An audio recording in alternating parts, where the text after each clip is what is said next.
አሜን። አአትብ ገጽየው ኩለንታይ በትምህርተ መስቀል ስሰ ጊዜ ገጻይን መላ አካላተይ በትምህርተ መስቀል ሰለስተ ጊዜ እማዕትብ ኣለኹ። በስመ አብ ወወልድ ወመንፈስ ቅዱስ አሃዱ አምላክ አሜን። በስመ አብ ወወልድ ወመንፈስ ቅዱስ አሃዱ አምላክ አሜን። በስመ አብ ወወልድ ወመንፈስ ቅዱስ አሃዱ አምላክ አሜን። ይትባረክ እግዚአብሔር አምላከ አበዊነ ለዘአብጽሐነ እስከ ሰዓት ዘአቆመነ ውስተ ዛቲ አውደ ምሕረት ልዑለ ባህር እግዚአብሔር አምላኽና በዓይነ ምሕረት ጠሚቱ ዝተባረኸን ተቀደሰን መዓልቲ ከም ዘውዓለና ዝተባረኸን ዝተቀደሰን ምሸት ድማ የምስየና አሜን። ክቡራን አዕንተ እግዚአብሔር አቦታት ካህናት፣ ላእካነ ምስጢር አሕዋት ዲያቆናት፣ አቦታት አዴታት፣ መናእስያት፣ ህፃናት ብናይ ጌታናን አምላኽናን መድኃኒትናን ኢየሱስ ክርስቶስ ፍጹም ሰላም ኣብዘ ዘለና ሰላም እግዚአብሔር ምስኩላትና ደቂ ማሕበረ ትንሣኤ ይኹን። ደሓን ደውዒልኩም ከመልኩም ኣምሲኹም ህዝበ ክርስቲያን ደሓን ደምሲኹም ከመልኩም ውዒልኩም ደቂ ማሕበር ትንሣኤ ደሓን ደውዒልኩም ደሓን ደምሲኹም። ሰማያዊ እግዚአብሔር አምላኽና ስለቲ ቅዱስ ቃሉ ዝኸበረን ዝተመስገነን ይኹን። ናይ ኣጋእዝተ ዓለም ስላሴ ምሕረትን ናይ ኣዴና ቅድስተ ቅዱሳን ንጽሕተ ንጹሓን ድንግል ማርያም ወላዲተ ኣምላክ በረከት ረድኤትን ምስኩላትና ህዝበ ክርስቲያን ይኹን አሜን። በስመ አብ ወወልድ ወመንፈስ ቅዱስ አሐዱ አምላክ ስም በቅዱስ ሥላሴን ዘአምኖት ማፀን ከደከ ሰይጣን ቅድስት ቤተ ክርስቲያን እንተ ኢትስሜ ማርያም ጽዮን ለዓለም ዓለም አሜን። ንአኩተከ ዘሰብሐከ ንባርከ ንተአምነከ ንስእለከ ጊዜ ዝተበቃከ ንገንለከ ዘንጠነ ለስመቃ ቅዱስ ሰግድለከ ወዘለከ ይሰግድ ኩሉ ብርክ ወለቀት ከነይ ኩልሳን አንተ ውእቱ አምላከ አማልክት ወእግዚአ አጋእዝት ወንዘ ነገሥተ አምላክ አንተ ለኩል ዘሥጋ ወለኩላ ዘነፍስ ወንጸዋዕከ ንሕነበከ መሃረነ ቅዱስ ወልድከ እንዘንብላ አንቱ ምሳሰብ ጸልይ ከመዝበሉ አቡነ ዘበሰማያት አሜን። አቡነ ዘበሰማያት ይትቀደስ ስምከ ትምጻእ መንግሥትከ ወይኩን ፈቃድከ በከመ በሰማይ ከመ በምድር ሲሳየነ ዘለለ ዕለተነ ሀበነ ዮም ህድግ ለነ አበሳነ ወጌጋየነ ከመ ንሕነኒ ለዘአበሰ ሌሊተ አብአነ እግዚኦ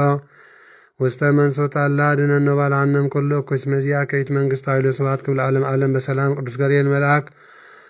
እግዝእትነ ማርያም ሰላም እለኪ ድንግል በሕሊናኪ ወድንግል በሥጋኪ እግዚአብሔር ጸባኦት ሰላም እለኪ ብሩክት አንቲ እምአንስቶ ከርሥኪ ተፈሥሒ ፍስሕት ማርያም ተጸጋ እግዚአብሔር ምስሌኪ ሰአሊ ወጸልዪ ምሕረተ በእንቲአነ ሀበ ፍቅር ወልድኪ ኢየሱስ ክርስቶስ ከመ ይስረይ ለነ ኃጣውኢነ ተማኅፀነ ብኪ ጸሎተ ሃይማኖት ነአምን በአሐድ አምላክ እግዚአብሔር አብ ኀዜ ኩሉ ገባሪ ሰማያት ወምድርም ዘያስትሪ ወዘኢያስትሪ ወነአምን በአሐዱ እግዚእ ኢየሱስ ክርስቶስ ወልደ አብ ዋሕድ ዘሉ ምስለ ፈጠር ዓለም ብርሃን ዘእምራን አምላክ ዘባን ዘበአማን ዘተወልደ ወአኮ ዘተገብረ ዘኦሪ ምስለ መለኮት ዘበት ኩሉ ኮነ ወዘንበሊሰ አልቦ ዘኮነ ወኢምንትን ዘበሰማይ ወዘበ ምዘበንቲ ያለ ሰው በእንተ መድኃኒት ንወርድ እምሰማያት ተሰብአ ወሰጎ መንፈስ ቅዱስ ማርያምም ቅዱስ ድንግል ኮነ ብእሲ ወሰለ በእንቲአነ በመዋዕለ ጲላጦስ ጴንጠናዊ ሃሞ ወመጠወ ተቀረተን ሳመታን አመ ሳልስት በከመ ጽውጽጻ መጽሐፍትም አርገ በስብሐት ውስተ ሰማያት ወነበረ የማነ አብ ዳግም የመጽእ በስብሐት ይኮነን ሕያዋን ሙታነ ወአልቦ ማለቅ ለመንግሥት ወነአምን በመንፈስ ቅዱስ እግዚእ ማየ ሰረጸማ አብ ንስግለት ወንሰቦ ምስለ አብ ወወልድ ዘነብንያት ወነአምን በአሐቲ ቅዱስ ቤተ ክርስቲያን ተላዕለ ኩልጓ ዛዋርያት ወነአምን በአሐቲ ጥምቀት ለስርታትያት ወንሴፈሳ የመታ ወሕይወተ ዘይመጽእ ለዓለመ ዓለም ቅዱስ ቅዱስ ቅዱስ ቅዱስ እግዚአብሔር ጸባኦት ፍጹም ሙሉ ሰማያት ወምድረ ቅዱሳተ ስብሐቲከ ንሰግድ ለከ ክርስቶስ ምስለ አብከ ሰማያዊ ወመንፈስከ ቅዱስ ማየውስ መመጻእከ ወአድኃንከነ እሰግድ ለአብ ወወልድ ወመንፈስ ቅዱስ አሐተ ስግደተ እሰግድ ለአብ ወወልድ ወመንፈስ ቅዱስ አሐተ ስግደተ እሰግድ ለአብ ወወልድ ወመንፈስ ቅዱስ አሐተ ስግደተ እሰግድ ለአብ ወወልድ ወመንፈስ ቅዱስ አሐተ ስግደተ እንዘ አሐዱ ሰለስቱ ወሰለስቱ አሐዱ ይሰለሱ በአካላት ወይተዋሐዱ መለኮት እሰግድ ለእግዝእትነ ማርያም ድንግል ወላዲተ አምላክ እሰግድ ለመስቀለ እግዚእነ ኢየሱስ ክርስቶስ ዘተቀደሰ በደሙ ክቡር መስቀል ኃይልነ መስቀል ጽንዕነ መስቀል ቤዛነ መስቀል መድኃኒተ ነፍስነ አይሁድ ክህዱን ነሳአመነ ወለአመነ በኃይለ መስቀሉ ደነ ስብሐት ለአብ ስብሐት ለወልድ ለመንፈስ ቅዱስ ይደልዎም ለአብ ለመንፈስ ቅዱስ ስብሐት ለአብ ስብሐት ለወልድ ለመንፈስ ቅዱስ ይደልዎም ለአብ ለመንፈስ ቅዱስ ስብሐት ለአብ ስብሐት ለወልድ ለመንፈስ ቅዱስ ይደልዎም ለአብ ለመንፈስ ቅዱስ ስብሐት ለእግዝእትነ ማርያም ድንግል ወላዲተ አምላክ ይደልዋ ለእግዝእትነ ማርያም ድንግል ወላዲተ አምላክ ስብሐት ለመስቀለ እግዚእነ ክርስቶስ ይደልዎ ለመስቀለ እግዚእነ ክርስቶስ ክርስቶስ በምሕረት ዘከርና አሜን። አመዳግም ምጽአቱ እያስተባብረና አሜን። ለሰቦተ ስሙ ያንቃህና አሜን። ለገቢር ፍቃድ ያቁመና አሜን። ወበአምልኮቱ ያጽናና አሜን። እግዝእትነ ማርያም ድንግል ወላዲተ አምላክ አርጂ ጸሎተነ አሜን። ወአስተስሪ ኩሎ ኃጢአተነ አሜን። ቅድመ መንበሩ ለእግዚእነ አሜን። ለዘአብልዐነ ዘንተ ህብስተ እስመ ለዓለም ምሕረቱ ወለዘ አስየነ ዘንተ ጽዋዓ እስመ ለዓለም ምሕረቱ ወለዘ ሠርዐልን ሰነ ወአራዘን እስመ ለዓለም ምሕረቱ ወስተአገሰለነ ኩሎ ኃጢአተነ እስመ ለዓለም ምሕረቱ ወሀበነ ሥጋ ቅዱሰ ወደሙ ክቡር እስመ ለዓለም ምሕረቱ ለዘአብጽሐነ እስከዛተ ሰዓት እስመ ለዓለም ምሕረቱ ወሀብለቱ ስብሐት ወአኮቴት ለእግዚአብሔር ልዑል ወለወላዲቱ ድንግል ወለመስቀሉ ክቡር ይትአኮት ወይሰባህ ስሙ ለእግዚአብሔር አምላክነ ወትረ በኩል ጊዜ በኩል ሰዓት ሰላም ለቺ እንዘ ንሰግድ ንብለቺ ማርያም እምነን አስተበቋቺ ማር ወናዊ ተማጸን ነብቺ በእንተ ሐና እምቺ ወያጨማ ብቺ ማብርኔም ንግል ባሪች ጸሎተ ቅድስት ማርያም ንግል ወላዲተ አምላክ ተአብየ ነፍሴ ለእግዚአብሔር ታሴ መንፈሴ በአምላች መድኃኒት መርየማ ማላማቶ ናሁም ዘሲያስ ተበጽኡኒ ኩሉ ትውልድ እስመ ገብረ ይታለ በትቅርስ መለሳሉኒ ለትውልደቱ ለእለ ይፈርዎ ገብረ ኃይለ መዝራቱ ወዘሮም ለእለ አብዩ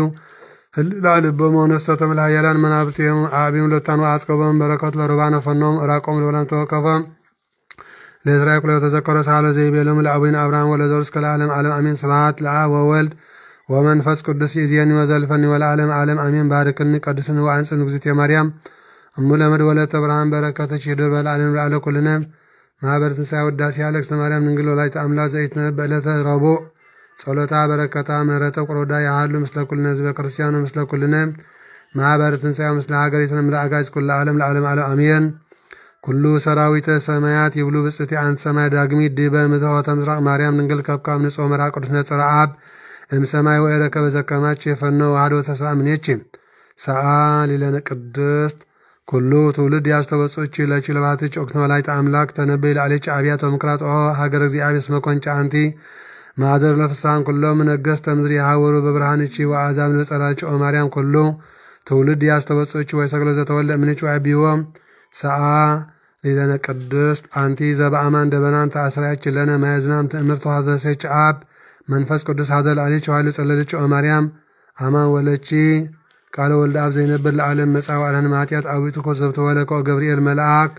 ዜናው ፍስሐ ገሰበ ከለን ልደተ ጊዜ መጽሐቤ ነው አብሰር ቃለ ማርያም ድንግል ዘመርሳዊት ያ ተፈጸም ተጸጋ እግዚአብሔር ምስሌቺ ሰአ ሊለነ ቅድስት ረከብች ጸጋ መንፈስ ቅዱስ ሀደል አለች ዋይሉ ጸለለች ኦ ማርያም አማን ወለቺ ቅዱሰ መድኖ ኩለ ዓለም መጻው አዳነን ሳለነ ቅዱስ ግብረ ድንግል ይሰብ ልሳንን የውም ወድሳ ለማርያም ወላዲተ አምላክ በእንተ ተወልደ እምኔሃ በሀገ ዳዊት እግዚእነ መድኃኒነ ኢየሱስ ክርስቶስ ነው ኩልኩም አሕዛብ ናስተበጽ ለማርያም እስመ ኮነት እመ ድንግል ወጽሙረ ተፈሲኦ ድንግል ንጽሕት እንተ አልባት ጉዘ መጻ ቃላ ወሳምኒሃ ተፈሲኦ መዳይ እንተ አልባት ነውር ፍጽም ዘአልባት ሰዓት ተፈሲኦ ገነት ነባቢት ማኅደር ለክሰት ዘኮን ዳግማይ አዳም በእንተ አዳም ቀዳም ብሲ ተፈሲኦ ጸዋሪት ለዋለ ዘይ ተፈልጠ ምጽና አቡሁ ተፈሲኦ ከብካም ንጽሕርጉ በኩሉ ስነ ስብሐት መጻ ወሳምኔች ተፈሲኦ ጸባቶስ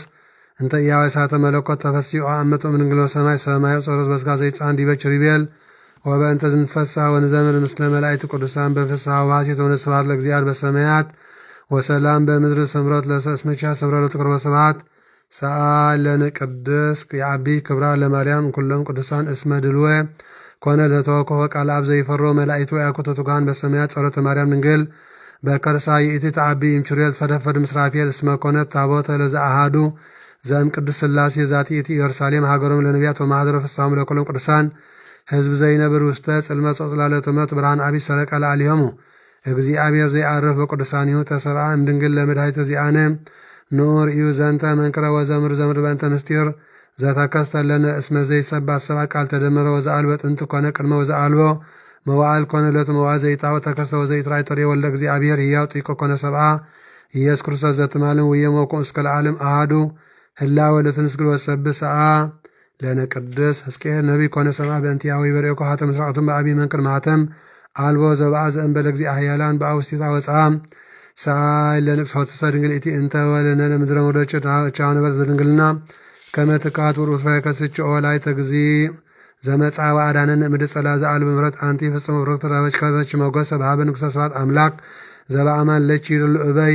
ወክብር እምኩሎም ለይነብር ዲበ ምድር ቃላ መጻ ወሳምኔች ወአንሰሶ ምስለ ስማሩቱ ወመፍቀሬ ሰብአ አዳነ ነፍሳት ምጽአቱ ቅዱስ ሰአለነ ቅድስ ሰአለነ ማርያም እምነ ወእሙ ለእግዚእነ ወልድኪ ይማርነ ማርስቲሁ ይረስየነ በየማን ያቁመነ ለዓለም ዓለም አሜን።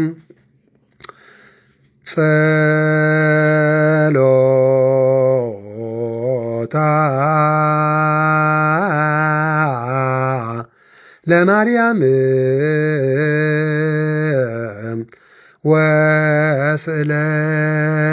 ወስእለታ ለኩልነ ሕዝበ ክርስቲያን ቀበነ ማተ ወልዳ ጸሎታ ለማርያም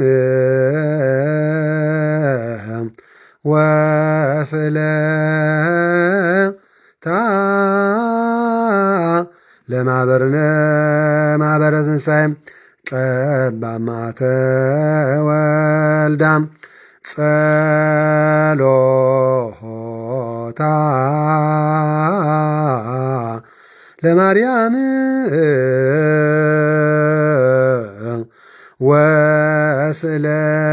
ወስእለታ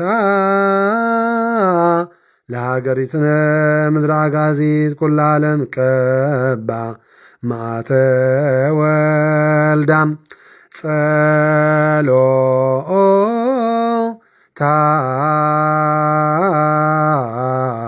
ለማርያም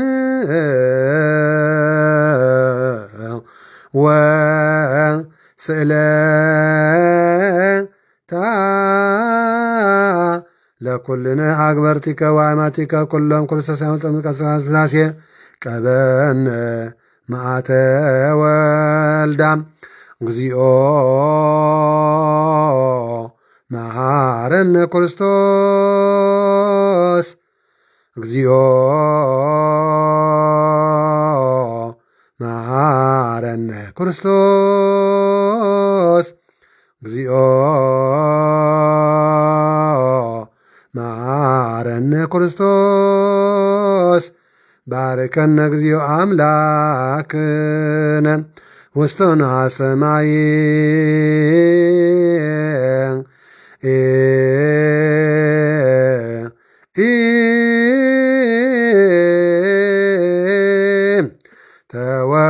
ተወከፍ ጸሎተነ ማረነ እግዚኦ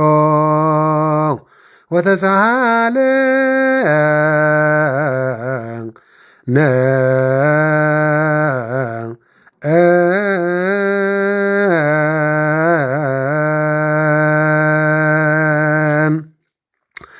መሐሪ አምላክ ይመሐረነ ሰላም ላሳልነ ያጋዝተ ዓለም ሥላሴ ምሕረትን ያድን አስመረልት አምላክ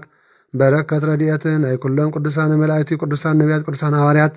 ቅዱሳን ጻድቃን ሰማዕታት ተረዳሕ ሃለወና ሰላም ዘውዓለና እግዚአብሔር አምላክና ሰላም ዘሎ ምሸትን ድማ የምስየና አሜን። እግዚኦ መሐረነ ክርስቶስ አቡነ ዘበሰማያት አሜን። አቡነ ዘበሰማያት ይትቀደስ ስምከ ትምጻእ መንግሥትከ ወይኩን ፈቃድከ በከመ በሰማይ ከማሁ በምድር ሲሳየነ ዘለለ ዕለተነ ሀበንዮም ድግለነ አበሳነ ወጀጋየነ ከመነን ንህድግ ለዘአበሰለነ ኢታብአነ እግዚኦ ውስተ መንሱት አላ አድነነ ወባልሃነ እምኩሉ እኩይ እስመ ዚአከ ይእቲ መንግሥተ ኃይሎ ስብሐት ክብር ለዓለም ዓለም አሜን። በሰላመ ቅዱስ ገብርኤል መልአክ ኦግዝእትነ ማርያም ሰላም ለቺ ድንግል በህልናቺ ወድንግል በስጋቺ እመእግዚአብሔር ጸባዖት ሰላም ለቺ በሩክታ አንቲ ኢማንስት ወበሩክ ፍሬ ከርስቺ ተፈሲሕ ፍስሕቲ ኦ ማርያም ልተጸጋ እግዚአብሔር ምስሌቺ ሰአሊ ወጸሊ ምህረተ በእንቲአነ ሀበ ፍቅር ወልድቺ ኢየሱስ ክርስቶስ ከመ ይስረይ ለነ ኃጣውኢነ ተማኅፀነ ብቺ ተማኅፀንኩ በኪዳንቺ ለዓለመ ዓለም አሜን። ሕራይ ክቡራን አዕንተ እግዚአብሔር አቦታት ካህናት ላእካነ ምስጢር ኣሕዋት ዲያቆናት አቦታት አዴታት መናእስያት ሕፃናት ብናይ ጌታናን አምላክና መድሓናን ኢየሱስ ክርስቶስ ፍጹም ሰላም ኣብዘ ዘለናዮ ሰላም እግዚአብሔር ምስ ኩላትና ህዝበ ክርስቲያን ይኹን። ሰዓታተ መዓልቲ ዝባረኸ መድኃኔ ዓለም ኢየሱስ ክርስቶስ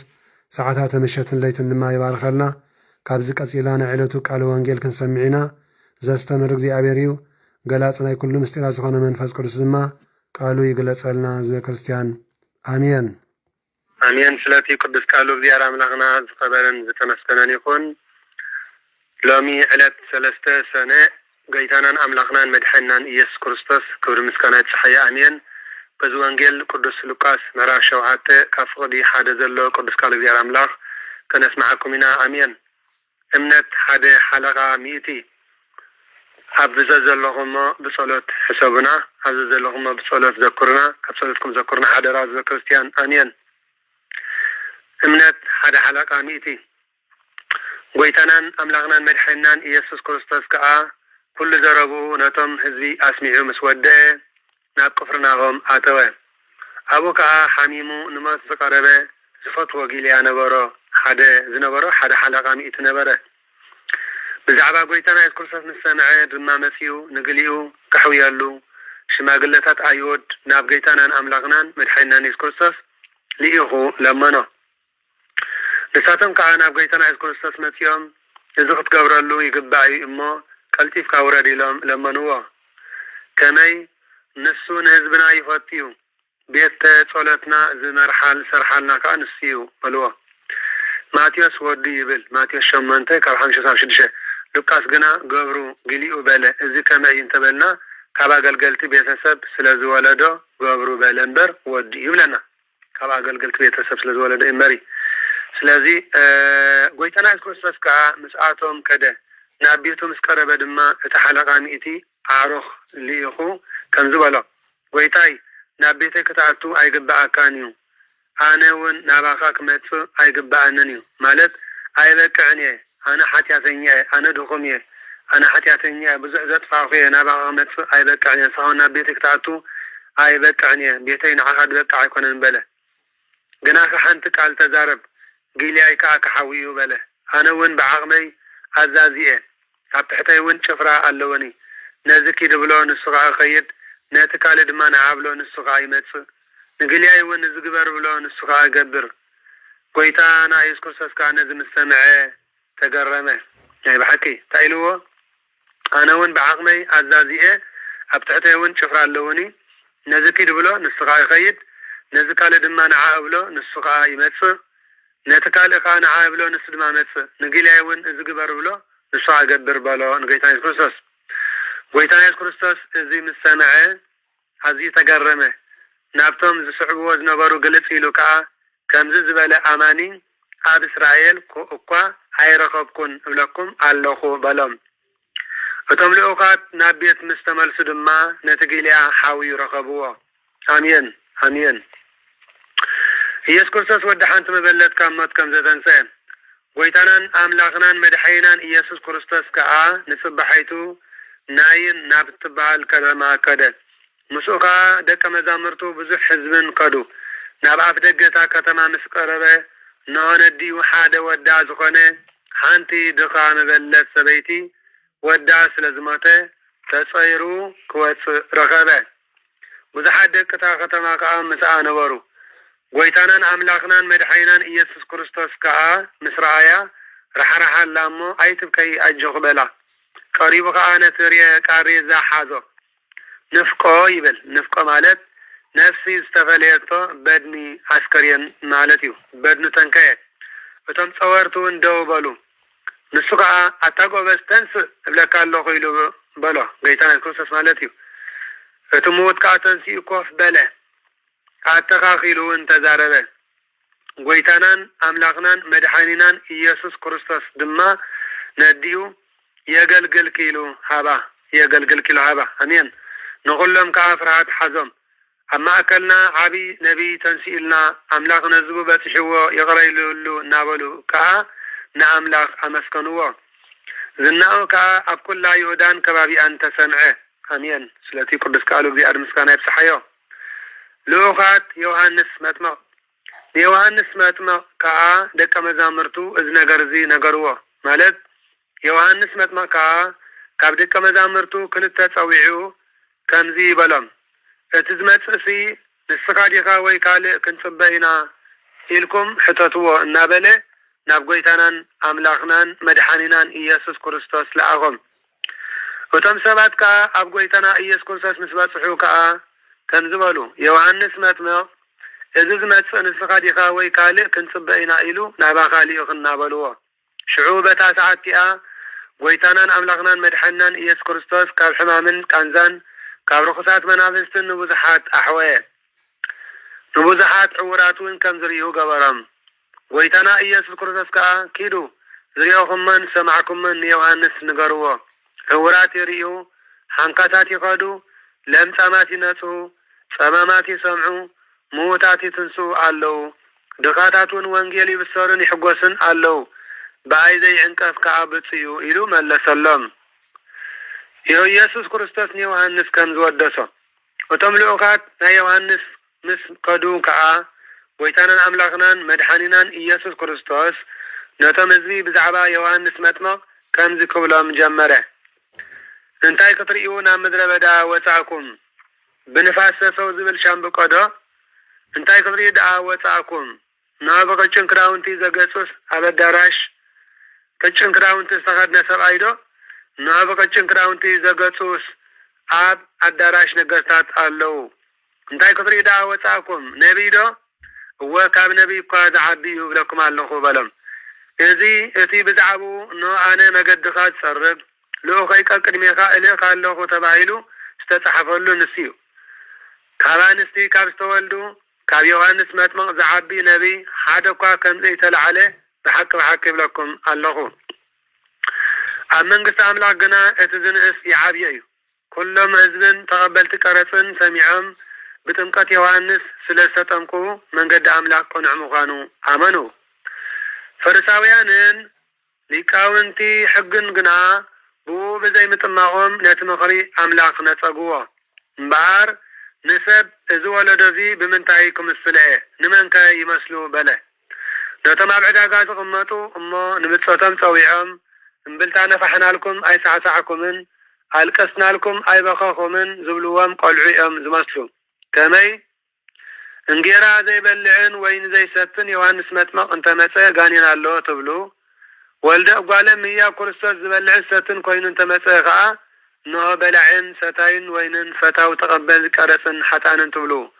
ጥበብ ግና ካብ ኩሎም ደቃ ከበረት። ኣሜን። ብድሕሪ እዚ ጎይታና ክርስቶስ ብዛዕባ ሓደ ፈሪሳዊን ኢየሱስ ዝቐብኣቶ ሓንቲ ሰበይትን ንምሃር። ሓደ ካብ ፈሪሳውያን ንጎይታና ኢየሱስ ክርስቶስ ኣብ ቤቱ ክምገብ ሓተቶ። ናብ ገዝኡ ኣትዩ ድማ ኣብ መኣዲ ተቐመጠ። ኖ ካብ ደቅታ ዓዲ ሓንቲ ሓጥእት ሰበይቲ ኣብ እንዳቲ ፈሪሳዊ ኣብ መኣዲ ከም ዝተቐመጠ ፈሊጣ መፀት። ቁዱይ ቅብኢት ዝመለ ብኣልባስጥሮስ ዝተሰርሐ ብልቃጥ ድማ ምፀት። ብድሕሪኡ ኣብ ጥቓ እግሩ ቆይማ ናበኸየት በቲ ንብዓታ እግሩ ከተጠልቅዮ ጀመረት። እዚ ትምህርተ ንስሓ እዩ። እዚ ንብዓት እዚ ናይ ትምህርተ ንስሓ እዩ። ብፀጉሪ ርእሳ እንዳደረዘት እግሩ ትስዕም ትካ ነበረት። እዚ እውን ትእምርተ ትሕትና እዩ። ቁዱይ ቅብኢ ሽቶ ድማ ትቐብኦ ነበረት። እቲ ዝፀውዖ ፈሪሳዊ ድማ ነዝሪኡ ብልቡ ከምዚ ኢሉ ሓመየ። እዚ ነቢይ እንተዝኸውንሲ እዛ ትትንክዮ ዘላ ሰበይቲ ሓጢአተኛ ከም ዝኾነት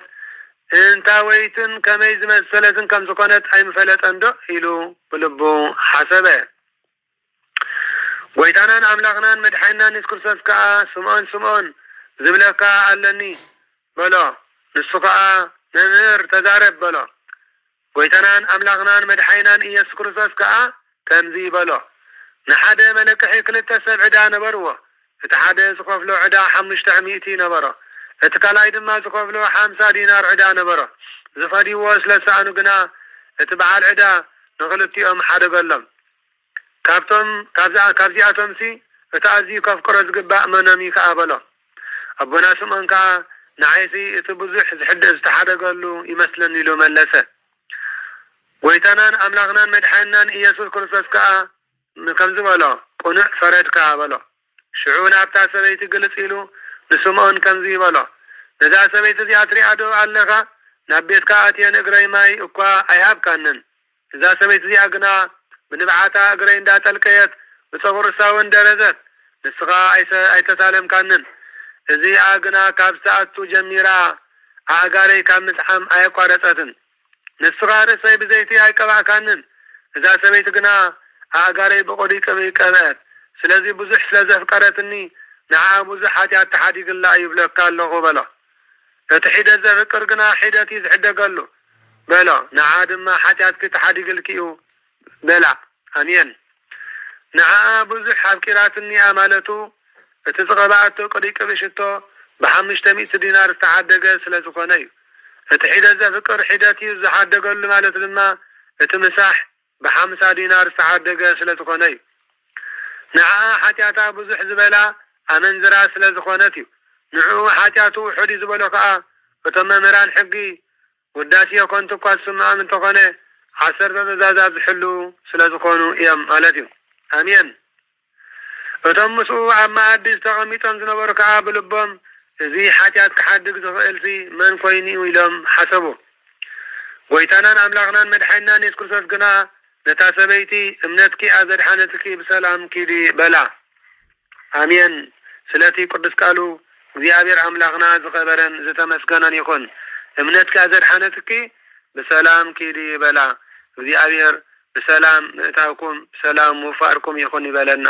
በሰላም ምሕዳርናን በሰላም ወዓልናን በሰላም ምርፋድናን በሰላም መምሳይናን ይግበረልና ኣብ ኩሉ መዋዕለ ህይወትና ሰላም እግዚአብሔር አምላክ ምስኩልና ህዝበ ክርስቲያን ይኹን نأمن بقال وانجيلك قدس سماين مدرن كحلف قال جناي كحلف نبله ويتانان مدحنان يسوع كريستوس ندك مزامرتو كاب قال يحان تحلف سماين مدرن كحلف يقلل بلا ويتا ندك مزامرتو امين امين امين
أمين سلاتي قدس قالوا زيارة ملاغنا سخبرن زتمسكنن يكون سلاتي قدس قالوا مسكانا يتشحيون فتاري كل العالم أمين بار كبران حزب كريستيان كابزي قتيلنا دما ناي علتو عمتاوي بعالات ناي علت 3 سنة كابزي قتيلنا كنسمعكم هنا أمين سلاتي قدس قالوا مدينة عالم كبر مسكانا يتشحيو أمين لومي علت 3 سنة عمتاوي بعل زخري سمعت النتا نادينا قدستي مارتا زهاجر مصريو عدينا قدست مارتا أما جمرتا هيوتا بنابرا زمتيات نبر نيرا زحت عذاب دما ناب اندامسو بناي زمت هيوت يرخصو نبرو كان معالتات حدا معالتي بعل لدت كويتانان أملاغنان مدحنان إيس كريستوس نبرمو كتسالم إلى نبيت كريستيان كدت شعو أبتا أفدق صانيحو حدا أبو مئتاو كلا نستاقنا كتأتو دليت بزمهني عدما أبت بيت كريستيان وعوعتا تفتره شعو نايتي بيت كريستيان زنبارو إبسكوبوس تتويعم ماتو أما نعدينا مارتا كنزي بلوة كنزرقص هيوات نبري مهلاوكي اندافلتكي كي تناسحكي كي تسرخي كي تتعافكي كميلكي نا قدس بوتا كميلكي نا قدس سفرا كتأتوي دفركي بلوة ምእንቲ ህይወቶምን ምእንታን ድማ ናብ ኣምላኽ ጽለዩን ተማህለሉን ሰገዱን ጾሙን ብድሕርዚ ኣዴና ማርታ ነቶም ኤጲስቆጶስ ደጊማ ናብቲ ናይ ዝሙት ርኩስ ህይወት ከም ዘይትምለስ እንዳበኸየት ኣምሪራ ነገረቶም ናብቲ ናይ ዝሙት ርኩስ ህይወት ደጊማ ከም ዘይትምለስ እንዳበኸየት ኣምሪራ ነገረቶም ኣነ ንስኻትኩምን ሎሚ ጾመ ሐዋርያት ጾም ጸኒሕና ጾመ ሐዋርያት ትምህልል ጸኒሕና ጾመ ሐዋርያት ስግድ ጸኒሕና ዳግማይ ናብ ብጓይላ ዝግበር መርዓ ብጓይላ ዝግበር ጥምቀት ብጓይላ ዝግበር ዓመታዊ ቆልዓ ዓመታዊ ዓመት ብጓይላ ዝግበር ናይ መታ ዓበይቲ ህይወት ከይንምለስ ሓደራኹም ብጓይላ ናብ ዝሓልፍ መርዓ ብጓይላ ናብ ዝሓልፍ ጥምቀት ብጓይላ ናብ ዝሓልፍ ዓመት ቆልዓ ብጓይላ ናብ ዝሓልፍ ናይ መታ ዓበይቲ ምትእኻባትን ካልእን ከይንምለስ ሓደራኹም ከይንምለስ ሕጂ ከይንባላሸ ከይንሰርርስሕ ኣድጊ ሓፂብካያ ናብ መሬታ እዩ ሓሰማውን ሓፂብካ ናብ መሬታ እሞ ስለዚ ህይወት ሓሰማን ኣድግን ኣብ ህይወትና ክድገም ከም ዘይብሉ ናብ ህይወትና ገጽ ፈጺሙ ክቐርብ ከም ዘይብሉ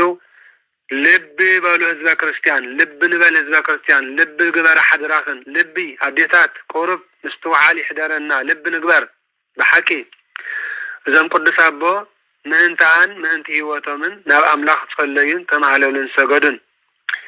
ብድሕርዚ ኣዴና ማርታ ነቶም ኤጲስቆጶስ ደጊማ ናብቲ ናይ ዝሙት ርኩስ መንፈስ ናብቲ ናይ ርኩስ መንፈስ ህይወት ከም ዘይትመለስ እንዳበኸየት ኣምሪራ ነገረቶም ብዕርክነት ትነብራ ዘለኽን ደቂ ኣንስትዮ በጃኻትክን ናብ ኣባት ነፍሲ ቀሺ ቀሪብክን ቃል ኪዳን እሰራ ተናሲሕኽን ቃል ኪዳን እሰራ ሓደራ በጃኻትኩም ብዕርክነት ትነብሩ ዘለኹም ህዝበ ክርስቲያን በጃኻትኩም ብዕርክነት ትነብሩ ዘለኹም ዕርክነት ዝሙት እዩ ብዕርክነት ምንባር መንዝርና እዩ ናብ ካህናት ኣቦታት ቀሪብና ነስሓ ወሲድና ነው ቃል ኪዳን ንእሰር ነስሓቲና ቃል ኪዳን ንእሰር ሓደራኹም ሕጋውያን ሰብ ሓዳር ንኹን ቅዱሳን ሰብ ሓዳር ንኹን ብሩኻን ሰብ ሓዳር ንኹን ሓደራኹም እጃኻትኩም ደጊማ ናብቲ ናይ ዝሙት ርኩስ ህይወት ከም ዘይትምለስ እንዳበኸየት ኣምሪራ ነገረቶም ካብ ሽዑ ንድሓር ድማ ካብ ልቢ ንስሓብ ምእታው ድማ ኩሉ ስርዓተ ቤተ ክርስቲያን ተማሂራ ናብራ ምንኩስና ክትነብር ተመነየት ኣሜን እቶም ቅዱስ ኣቦ ድማ ከምዚ ህይወት ክትነብሪ ከኣምነኪ እንተኾይነሲ ከምዚ ዓይነት ህይወት ከም እትነብሪ ከኣምነኪ እንተዳ ኮይነሲ ዘለኪ ናይ ዓለም ኩሉ ንብረት ሸይጥኪ ንድኻታት መጽውዕትዮ በልዋ ብድሕርዚ ብቕልጡፍ ናብ ቤታ ተመሊሳ ኣዴና ማርታ ኩሉ ኣብ ገዛኣ ዝነበረ ንብረት ሸይጣ እቲ ሽያጡ ድማ ሒዛቶ ናብቶም ኣቦ መጸት እቶም ኣቦ ድማ ንድኻታት መጽወትዎ ካብኡ ንድሓር ድማ ፍጽምቲ ክርስቲያን ኮይና ብጾምን ጸሎትን ስግደትን ብትግሃትን ብዙሓት ዓመታት ተጋደለት ከምዚ ድማ ትብል ነበረት ኦ ነፍሰይ ክንደቲ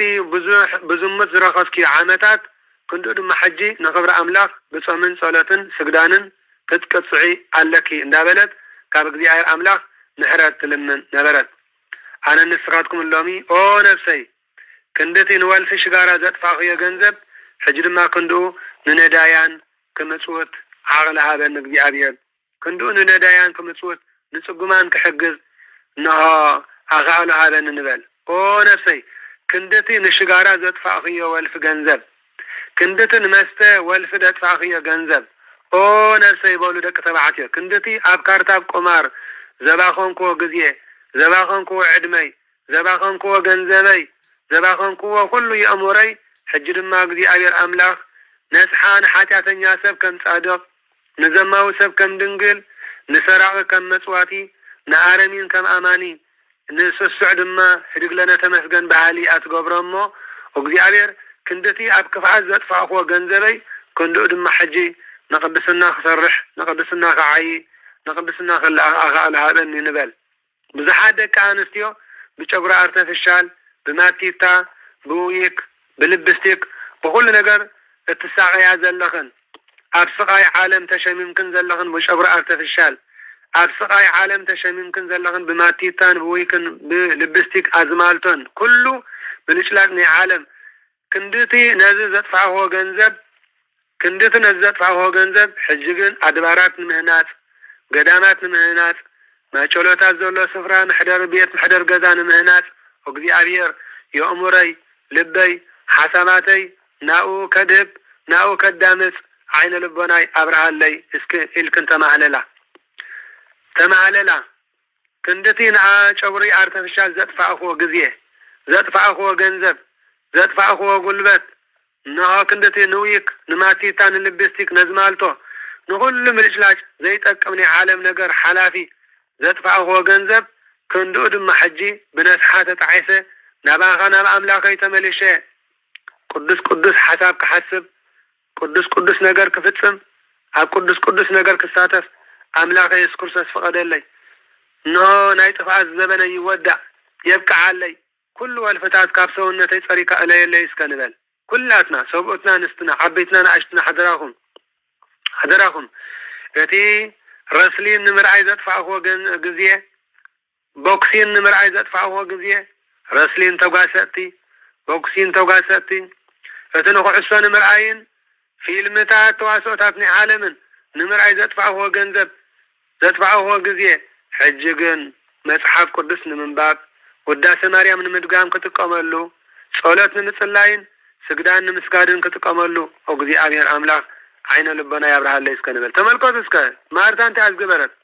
በዚህ ሁኔታ ድማ ኣብቲ ቤተ ክርስቲያን ዋዕዋዕታ ተፈጥረ ሽዑናይቲ ቤተ ክርስቲያን ዝነበረ ኤጲስቆጶስ ተጸዊዖም መጽሞ ንኣዲና ማርታ ከም ዝበልዋ ከምዚ ርኩስ ህይወት ትነብር ምህላውክ እንዳፈለጥኪ ከይተነሳሕኪ ከመይልኪ ናብ ቅዱስ ስፍራ ክትኣቱ ይደፈርክ በልዋ ምእንቲ ህይወቶምን ምእንታን ድማ ናብ አምላኽ ጸለዩን ጾምን ሰገዱን ብድሕሪ እዚ ኣዲና ማርታ ነቶም ኤጲስቆጶስ ከም ዝበለቶም ደጊማ ናብቲ ናይ ዝሙት ርኩስ ህይወት ከም ዘይትምለስ እንዳበኸየት ኣምሪራ ነገረቶም ካብ ሽዑ ንድሓር ድማ ካብ ልቢ ነስሓብ ምእታው ድማ ኩሉ ስርዓት ቤተ ክርስቲያን ተማሂራ ናብ ምንኩስና ክትነብር ተመነየት ናብራ ምንኩስና ክትነብር ተመነየት እቶም ቅዱስ አቦ ድማ ከምዚ ህይወት ክትነብሪ ከአምነኪ እንተኮይነ ዘለኪ ናይ ዓለም ኩሉ ንብረትኪ ሸጥኪ ንድኻታት መጽውት ይበልዋ ብድሕሪ እዚ ብቕልጡፍ ናብ ቤታ ተመሊሳ ኩሉ ኣብ ገዝኣ ዝነበረ ንብረት ሸይጣ እቲ ሽያጡ ድማ ሒዛቶ ናብቶም አቦ መጸት እቶም አቦ ድማ ንድኻታት መጽወትዎ ካብኡ ንድሓር ድማ ፍጽምቲ ክርስቲያን ኮይና ብጾምን ጸሎትን ስግደትን ብትጋትን ንብዙሕ ዓመታት ተጋደለት ከምዚ ድማ ትብል ነበረት እስከ ኩላትና ብሓንሳብ ንበል ኩልና ብሓንሳብ ነዚ ቃል እዚ ንድገም ህዝበ ክርስቲያን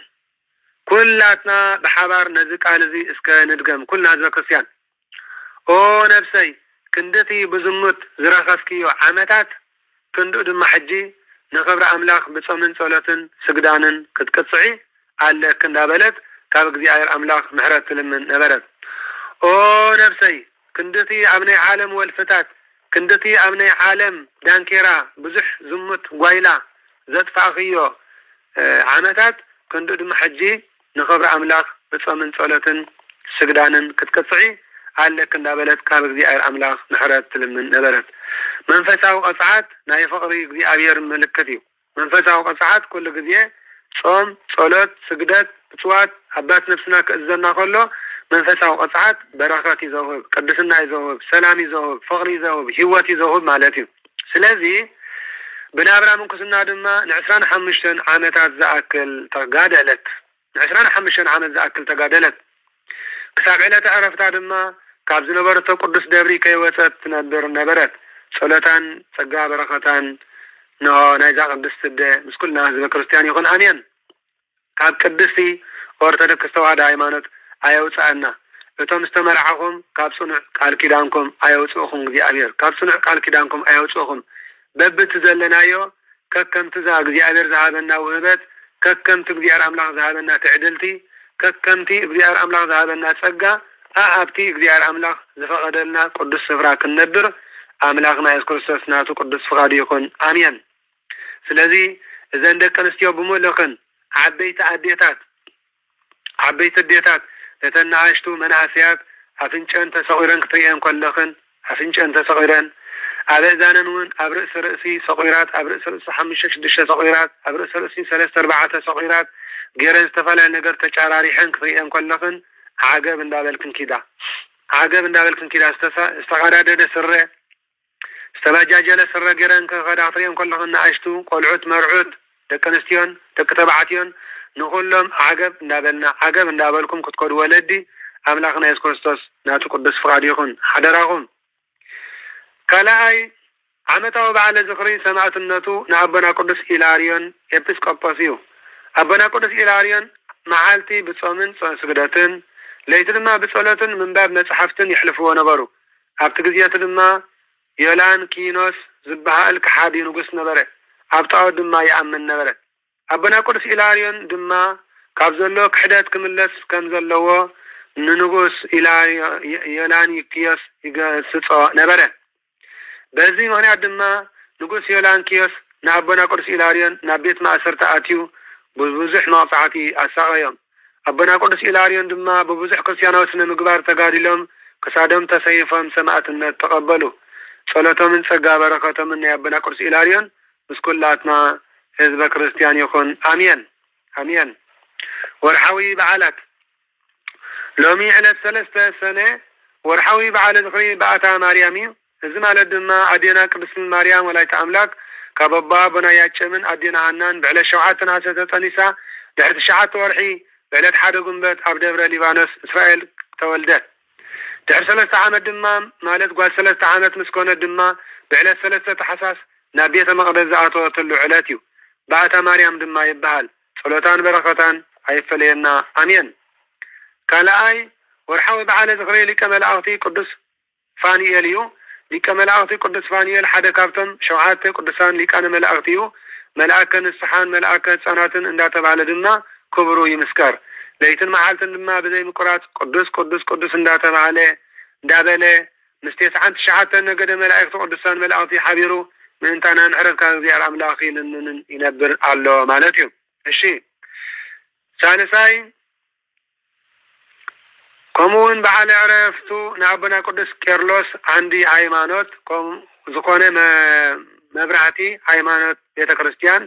ሊቀ ጳጳሳት ዘሃገረ እስክንድርያ እዩ። ዓመታዊ በዓለ ዝኽሪ አቦና ቅዱስ ቄርሎስ ድማ 3 ሐምለ እዩ። ጸሎትን በረከትን ናይ አቦና ቅዱስ ቄርሎስ ምስ ኩላትና ህዝበ ክርስቲያን ይኹን አሜን። ሓሙሻይ ወርሓዊ በዓለ ዝኽሪ ዕረፍቶም ን144,000 ህፃናት ኢየሩሳሌም እዩ። እዞም ህፃናት እዚኦም ብንጉስ ሄሮደስ ወታደራት ተቀትሊኦም ዓመታዊ በዓለ ዝኽሮም ድማ 3 ጥሪ እዩ። ጸሎቶም በረከቶም ኣይፈለየና አሜን። ሻድሻይ ወርሓዊ በዓለ ዝኽሪ ዕረፍቶም ንጻድቃን ኣቦታትና ጻድቅ አቡነ ሊባኖስ ምድሪ ኣጋዚት እዩ። ዓመታዊ በዓለ ዝኽሪ ድማ 3 ጥሪ እዩ። ከምኡውን ወርሓዊ በዓለ ዝኽሪ ንጻድቅ አቡነ ኣንበስ ጻድቅ አቡነ ኣንበስ ዓመታዊ በዓል ድማ 3 መስከረም እዩ። ጸሎትን በረከትን ናይ ጻድቅ አቡነ ኣንበስን አቡነ ሊባኖስን ምስ ኩልና ህዝበ ክርስቲያን ይኹን። ሻድሻይ ወርሓዊ በዓለ ዝኽሪ ንሆን ሐዋርያ ቅዱስ ያሶን እዩ። ሐዋርያ ቅዱስ ያሶን ሓደ ካብቶም 72 ቅዱሳን አርድእቲ ናይ ጎይታናን አምላኽናን መድሓኒናን ኢየሱስ ክርስቶስ እዩ። ሐዋርያ ቅዱስ ያሶን ዓመታዊ በዓለ ዝኽሪ ድማ 3 ጉንበት እዩ። ጸሎትን በረከትን ናይ ሐዋርያ ቅዱስ ያሶን ምስ ኩላትና ህዝበ ክርስቲያን ይኹን አሜን። እሺ እምበኣር ሎሚ ዕለት 3 ሰነ ስለ ዝኾነ ካብቲ ብዙሕ ናይ ቅዱሳን ጻድቃን ናይ ሃገርና ዘለዉ ኣቦታት ሓደ ዕለት 3 መስከረም ዝውዕል ናይ ጻድቅ አቡነ ኣንበስ ገድሊ ሎማዓንቲ ከነላልየኩም ኢና። ጻድቅ አቡነ ኣንበስ በረከትን ረድኤትን ናይ ጻድቅ አቡነ ኣንበስ ምስ ኩላትና ህዝበ ክርስቲያን ይኹን አሜን። ስለቲ ቅዱስ ቃሉ እግዚአብሔር አምላኽና ዝኸበረን ዝተመስገነን ይኹን። ናይ ጻድቅ አቡነ ኣንበስ በረከት ረድኤት ይሕደርኩም ይሕደረና ህዝበ ክርስቲያን አሜን። ጻድቅ አቡነ ኣንበስ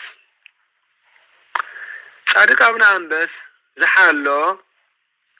ጻድቅ አቡነ ኣንበስ ቀዳማይ ስሙ ገብረ ክርስቶስ ይበሃል። ጻድቅ አቡነ ኣንበስ አቦኦም አቦና ዜነብ ይቕሬታ አቦኦም አቦና ዜነብ ኮይኑ አዲኦም ድማ አዴና ዜነባዊት ዝበሃሉ ኮይኖም አብሮም ተወልዱ። አቦኦም አቦና ዜነብ አዲኦም ድማ አዴና ዜነባዊት ይበሃሉ አብሮም ተወልዱ። ቅዱስ አቡነ ኣንበስ ምስ ተወልዱ ከም ፍቃድ እግዚአብሔር ምስ ዓበዩ ቃል ወንጌል ብግብሪ ንምፍጻም ምእንቲ ጽድቂ ዝስደዱ መንግስተ ሰማያት ናቶም እሞ ብፅኣንዮም ዝብል ማቴዎስ ምዕራፍ 5:10 ቃል እግዚአብሔር አምላክ ተመሪሖም ከም ኩሎም ቅዱሳን ኣቦታቶም ናብ ምድሪ ኣጋዚት ናብ ምድሪ ኤርትራ ተበገሱ ቅዱስ አቡነ አንበስ ከም ቃል ቅዱስ መጽሐፍ ዝጠቅሶ አቦምን አዲኦምን ገዲፎም ምስ ብጾቶም ኣብ ምድሪ ኤርትራ ክረግጹ ከለዉ ኣብ ምድሪ ኣጋዚት ካብ ኩሎም ብጾቶም ዝነኣሱ ብምንባሮም ብድኻም ተሰኒፎም ተረፉም ሞ ብጾቶምን ገዲፎም ከዱ እንተኾነ ግና ከምቲ ልበ አምላክ ቅዱስ ዳዊት መልአከ እግዚአብሔር ኣብ ዙርያቶም ዝፈርዎ ይሰፍር የናግፎም ከዓ ካብ ድንገት ከዓ የናግፎም ከም ዝበሎ መዝሙር ዳዊት 34:7 ንጻድቅ አቡነ አንበስ ድማ ኣብ ምድረ ነሆ በዳን ዘይፈልጦ ሃገርን ረዳእን ሓይልን ብምዃን ኣብ ኩሉ ጉዕዙ ከም በቕሊ ኮይኑ ዝውጥሖን ዝእዘዞን አንበሳ ተዋህቦ አንበሳ ተዋሂቦም ንጻድቅ አቡነ አንበስ ድሕርዚ ጻድቅ አቡነ አንበስ ኣብ አንበሳ ተወጢሖም ናብ በለሳ ዝተባሃለ ከባቢ ጾረና ኣትዮም ተቐመጡ ቅዱስ አቡነ አንበስ ከምቲ ኣቀዲሙ ዝተገልጸ ቀዳማይ ስሞም ገብረ ክርስቶስ እዩ ዝነበረ ዝበሃል ማለት እዩ ኣብ አንበሳ ተወጢሖም ንብጾቶም ምስ ኣርከብዎም ግና እቶም ምስኡ ዝተበገሱ ቅዱሳን እግዚአብሔር ብምንታይ ዳ መጺእካ ኢሎም ምስ ሓተትዎም ኣብ አንበሳ ተወጢሖም ከም ዝመጹ ገለጸሎም እሞ ካብ ሽዑ ጀሚሮም ስሞም አቡነ አንበስ ኢሎም ሰመይዎም ገብረ ክርስቶስ ዝነበረ ሽሞም አቡነ አንበስ ዝብል ሽም ሓዙ ጻድቅ አቡነ አንበስ አቡነ አንበስ ኣብ በለሳ ጥራይ ኣይተቐመጡን ታይዳ ክሳድ እምባ ኣብ ዝበሃል ዓዲ ኣብ ንዘባ ሰንዓፈ ዝርከብ ከባቢ 10 ኪሎ ሜትር ንወገን ምብራቅ ኣቢሉ ኣብ ዝሎሚ ብስሞም ዝጽዋዕ ዘሎ ዓብይ ደብሪ መጽኦም ተቐመጡ እዚ ቦታ እዚ ቤተ ጸሎትን ኣምልኾን ዝፍጸመሉ ቦታ ነበረ ብፍላይ ድማ ኣብ ዕራግ ዝበሃል ቦታ ናይ ጻድቅ አቡነ አንበስ ዝጽልይሉ ፍሉይ ቦታ ከም ዝነበሮም እዮም ኣቦታትና በኣፈ ታሪኽ ዝነግሩና ካብ ስሙ ከም ንርድኦ ዕራግ ማለት ዓረገ ካብ ዝብል ግእዛዊ ግሲ ዝወፀ ኮይኑ ካብ ዝተሓተ ቦታ ናብ ዝለዓለ ቦታ ሓፍ ምባል ማለት እዩ ልበ አምላክ ቅዱስ ዳዊት ዓረገ እግዚአብሔር ፀዊወከ ፄዋ እግዚአብሔር ምርኮ ማሪኹ ናብ ሰማይ ዓረገ ክብል ከም ዝገለጾ እዚ ዕራግ ዝብል ቦታ ድማ አቦና ቅዱስ አቡነ አንበስ ጸሎቶም ናብ አምላክ ዘዕረጉሉ ፍሉይ ቦታ ስለ ዝነበረ በዚ ዕራግ ተባሂሉ ክሳብ ሕጂ ይጽዋዕ ኣሎ ዝኽረ ጻድቅ ለዓለም ይህሉ አሜን ጻድቅ አቡነ አንበስ ማለት እዩ ቅዱስ አቡነ አንበስ ድሕርዚ እውን ናብ ሓዘሎ ዝበሃል ስፍራ ተጓዒዞም እዮም ኣብኡ ምስ አቡነ ሳሙኤልን አቡነ ቢንያምን ዝተባሃሉ ቅዱሳን አቦታት ተራኸቡ እሞ ሰለስቲኦም ድማ ብሓደ ኮይኖም ይጽልዩ ነበሩ አቡነ ቢንያምን አቡነ ሳሙኤልን አቡነ አንበስን ሰለስቲኦም ብሓደ ኮይኖም ይጽልዩ ነበሩ እዞም ሰለስተ አቦታት በረኸትን ቅድስናን ንምርካብ ብሓደ ኮይኖም ናብ አቡነ ገብረ መንፈስ ቅዱስ ከዱ ኣብቲ ቦታ ምስ በጽሑ ከዓ ኣብቲ ቦታ ዝነበሩ አናብስ ናይ ጻድቅ አቡነ ገብረ መንፈስ ቅዱስ ናቶም እንስሳታት ክበልዑ አቡነ ገብረ መንፈስ ቅዱስ ድማ አዚዞም ነበረሞ አቡነ ገብረ መንፈስ ቅዱስ አዚዞም ነበሩ ኣብቲ ከባቢ ዝርከቡ እንስሳታት ክበልዑ አዚዞም ነበረሞ ነቶም ናይቶም ሰለስተ ቅዱሳን አቦታት አናብሱን በልዕዎም ለና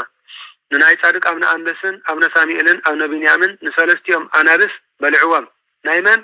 ናይ አባ ገብረ መንፈስ ቅዱስ አናብስ ማለት እዩ አንበሳ ስለዚህ አቡነ አንበስን አቡነ ቢንያምን አቡነ ሳሙኤልን ድማ ንአቦና ገብረ መንፈስ ቅዱስ እዞም አናብስትካ እብር ነዞም አናብስትና በሊዖሞም በልዋ እዞም አናብስትካን እዞም ነብሪ ናትካን ነብርን አናብስትን ነዞም ናትና በሊዖሞም በልዋ ሽዑ አቡነ ገብረ መንፈስ ቅዱስ ከዓ ነቶም አናብስቲ ስለምንታይ ንኣኻትኩም ዘይተኣዘዘ ትበልዑ ስለምንታይ ንኣኻትኩም ዘይተኣዘዘ ትበልዑ ኢሉ ገንሖም እሞ እቶም አናብስቲ ድማ ነቶም ዝበልዕዎም አናብስቲ ተፍእዎም ኣነ ንስኻትኩም እውን ሎሚ ቅድስቲ ኦርቶዶክስ ተዋህዶ ቅድስቲ ቤተክርስቲያንና ተዋህዶ ኤርትራ ዘይትእዝዞን ዘይትምራሓሉን ዓይነት መግቢ ክንበልዕ ኣይግባአናን እዩ ከም ሓሰማ ከም ገመል ከም ኣናፁ ከም ድሙ ከም ከልቢ دا مثلا كالئن كله زيتات تقلالا أنا نسقاتكم كنبلع يقبأناني كل شيء انت عينة مقبي كنمقب كم زقبأنا عبت فتحنا قست زبال ليك بسبيت خسيانا نرح كله بزعبات من أسوامات زبل حقن سرعات زلزله نعبوتاتنا كل جزء خنحتت يقبأناي حدراكم بهلي أهزاب كي نبر نتنكف لمد أهزاب كي حضرنا نتنكف كام عوافون عينة عوافين كبلعا كم زقبأن كنفرهن كنتنكغن كنفلتن يقبأ بخلو نبوتاتنا نحتت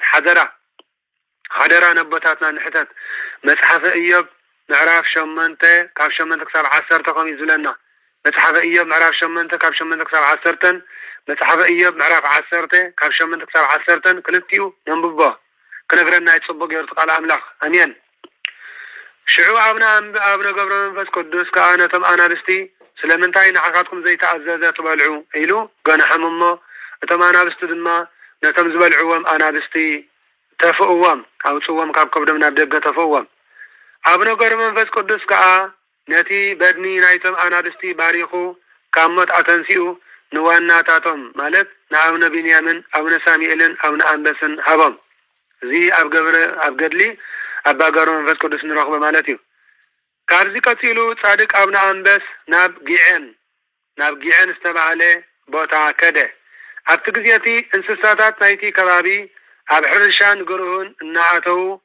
قدعات أبلعلي حرستات يوردو نبارو وتمزبد ما كام قبرة مالسي ناتم أخلام زبال علم انسساتات يهاد نوام نبارو نزز تعذبت صادق أبنا أنبس دما ناتم هزبين ناتم انسساتاتن كالكيدان أتأتاتوهم مالت إذا قال كده نزقة نابزرون ناب زي تعذن قراوتي كياتو نتما نابستي أم حالهم صادق أبنا أنبس فتمزقة أبعاتيد زنات أبا كي كرمو أبعاتيد زنات أبا أغلي كريم كي كرمو هو أبعاتيد زنات أبا أغلي كريم كي كرمون سنبت دما كخبر خمزلون سنبت كي دفرو علاتا سنبت كي دفرو على تسمت كخبر خمزلهم نقرم انتغانا نزي قال كده نزي اتهزب قيان حد اوان تحسوه هزب قيان نزي قال زي تحسوه ما دحرزي ابنا انبس انبسو سريدو انا بست سريدو نتم قال كده زي تحسو هزبي طريقهم قبل علم عززه هزب قيان دما اذا سبعي زي طريقنا جنزبنا كودعالنا إلهم نوقاتلو وتسامعو بخمسي أقبابك أبنا أنبس بيت هزب جيعن بسلسة مسكرم أب جيعن بسماء عرفة صادق أبنا أنبس بهزب جيعن أب جيعن بسلسة مسكرم نعرفة نود ما أرتدك ساوي توحد بيت كريستيان حمت مسه بركات مكفال مذكرتا كبر بعالو بدنك تبعلو الله صلاة تقى بركات ناي صادق أبنا أنبس مسكولاتنا هزب كريستيان يكون آمين سلام لأنبس بفنة سما وسراه زيت أنزل فديبا أنبسا مفرم لزي صدق بأسي اسكي قبئ فتما يدفو وردة زنام بزوها لا سردموك أي زعل بكوكا سلام لأنبس بفنة سما وسراء زيت أنزل فين ديبا أنبسا مفرم لزي صدق بسي اسكي قبل فتما يدفهم وردة زنا بسوها لا سردموك أي زعل بكوكا سلام لأنبس بفنة سما وسراء زي سان زلفة ديبا أنبسا مفرم لزي صدق بسي اسكي قبل فتما يدفهم وردة زنا بسوها لا سردموك أي زعل بكوكا سأل وسلي أبال انتي آنم صلاتك وترى يتعنم ذكرى صلاتك وترى يتعنم آمين ناي صادق أبنا أنبس بركة رديئة مسكولاتنا حزب كريستيان يكون بلو كبران عين እግዚአብሔር አቦታት ካህናት ላይካነ ምስጢር አሕዋት ዲያቆናት አቦታት አዴታት መናእሰያት ህፃናት ብናይ ጌታናን አምላኽናን መድሓናን ኢየሱስ ክርስቶስ ፍጹም ሰላም አብዘን ዘለኹም ስፍራ ሃገር ከባቢ ቦታ ኩሉ ክፍለ ዓለም ሰላም አምላኽ አይፈለኹም እንዳበልኩ ንዓይንዱኹም ውላድኩምን ሓውኹምን ዲያቆን ዘአማኑኤል አጸለትኩም ክዝኩርኒ እግዚአብሔር አምላኽ ንኹልና ይርዳአናን ይሐልወናን ናይ ጻድቅ አቡነ አንበስ በረከት ረድኤት ይሐልኹምን ይሐልወናን ኣብ ገዳም ጻድቅ እንደ አቡነ አንበስ መንሽና ክንቅርሞ ከም ዘይግባእ ይሄ እቲ ቀሪም ድኻታት ይእለይዎ እቲ ቀሪም ድኻታት ይውሰድዎ እቲ ዝወደቀ ቀሪም ድኻታት ዝራር ዕለቶም መታን ክኸውን ይቀርምዎ ዝብል ካብ አምላኽ ተዋሃበም ቃል ኪዳን ብምስክርነት ሊቀ መላእክቲ ቅዱስ ሚካኤል ተዋሃበም ቃል ኪዳን ኩሉ ነገር አለሞ ናይ ጻድቅ አቡነ አንበስ ቁም ነገር ገድሎምን በረከቶምን ቅዱስናኦምን ረድኤቶምን ብዝግባእ ክንፈልጦ ደቂ ተዋህዶ ብፍላይ ደቂ ተኸባቢ ኣብ ኸይድኩም ብጓይላ ተሓንበለት ትገብሩ ኣብ ኸይድና ዓመት መፀ 3 መስከረም ተሓንበለ ንገብር ጓይላ እዚ ክተርፍ ከም ዘለዎ ኣብ ክንዱ እግዚኦ መሐረነ ክርስቶስ ምሕረት አውርደልና በደረጃ ሃገር እግዚኦ መሐረነ ክርስቶስ ምሕረት አውርደልና በደረጃ ኦርቶዶክስ ተዋህዶ ቤተክርስቲያን እግዚኦ መሐረነ ክርስቶስ ምሕረት አውርደልና በደረጃ ዓለም ከም ሰብአነ ነውየልና አው ኸይድና ክንመለል ይግባእ ከም ሰብአነ ነውየ ምሕረትካን ሰላምካን ለአኸልና ፈጣሪ ኩሉ ዓለም እግዚኦ መሐረነ ክርስቶስ ኢልና ዓበይትና ንኣሽትና ሰብኡትናን ኣንስትናን መራሕቲ ሃይማኖትናን ህዝብናን መናን ክንሳለም ክንጽሊ ክንመለል እዩ ዝግባአና ሓደራኹም እዚ ክንገብር መዲና ዓለም ቅዱስ ፍቃዱ ይኹን ዓመት ኣብኡ እንዳኸድካ ተሓንበለ ጓይላ ዝግበር ዘሎ ብኣመንትን ዘይኣመንትን ብባህሊ እዚ ጠጠው ኢሉ ናይ ምህለላን ናይ ጸሎትን ናይ ምስጋናን ናይ ቅዳሴን ናይ ወረብን ናይ ማህሌትን ዲያቆናት ድፈሪሉ ካህናት ድፈሪሉ መነኮሳት ክሰፍርሉ ናይ ጻድቅ አቡነ አንበስ ገድሊ ንሃገርና ኤርትራን ሃገርና ኢትዮጵያን ንመላእ ዓለም ክምስከር ክንገር እዚ እግዚአብሔር አምላኽና ናቱ ቅዱስ ፍቃዱ ይኹን አሜን ኩልኹም ህዝበ ክርስቲያን እዚ ቃል አምላኽ እዚ ኣብ ልብኹም ሓዝዎ ክብሪ ናይ ዝገዳም ዝክዕቀብ ክዓቢ ክስስን ክሰፍሕ ናይ ተኸባቢ ዘሎ ህዝቢ ትርጉም ናይ ጻድቅ አቡነ አንበስ ገድሊ ተረዲኡ በረከቶም ብግቡእ ክፈልጦን ክሳተፍን ክንናስሕን ክንቆርብን እንደ አቡነ አንበስ ከይድና ኩላትና ደቂ ከባቢ ዘለና ኣብቲ እንደ አቡነ አንበስ ከይድና ወርሓዊ ዝቅደስ ዕለት 3 ከይድና ክንናሳሕ ክንቆርብ ከነቀድስ በረከት ክንሳተፍ አምላኽና ኢየሱስ ክርስቶስ ናቱ ቅዱስ ፍቃዱ ይኹን አሜን እግዚኦ መሐረነ ክርስቶስ ፈሊጥና ብድፍረት ከይፈለጥና ብስሕተት ዝገበርናዮ ሓጢኣት ንእስነትና አምላኽና ይሕደገልና ዝነጠበን ዝጎደለን ብኣፈት ጉሃን መላእክቲ ይኣርመልና መዲና ዓለም አሜን እግዚኦ መሐረነ አሜን ስለቲ ቅዱስ ቃሉ ሰማያዊ እግዚአብሔር አምላኽና ዝኸበረን ዝተመስገነን ይኹን አሜን በስመ አብ ወወልድ ወመንፈስ ቅዱስ አሃዱ አምላክ አሜን በስመ አብ ወወልድ ወመንፈስ ቅዱስ አሃዱ አምላክ አሜን በስመ አብ ወወልድ ወመንፈስ ቅዱስ አሃዱ አምላክ አሜን መጽሐፍ ኢዮብ ምዕራፍ 8 መጽሐፍ ኢዮብ ምዕራፍ 8 ዘይጋገ ፍርዲ እግዚአብሔር መጽሐፍ ኢዮብ ምዕራፍ 8 ዘይጋገ ፍርዲ እግዚአብሔር ድሕርዚ በልዳድ በዓል ሸሓ ከምዚሉ መለሰ ክሳዕ መዓዝ ከምዚልካ ከም ህበብላ ንፋስ ዝምብርታዑ ዘረባ ክትዛረብ ኢኻ ኣምላኽ ፍትሒ ኣየቕንን እዩ እቲ ኩሉ ዝኽእል ቅንዕና ኣየጥፍእን እዩ ንእግዚአብሔር በዲሎም ዘለው ደቅኻ እዮም ንሱ እውን ብኣበስዖም እንሆ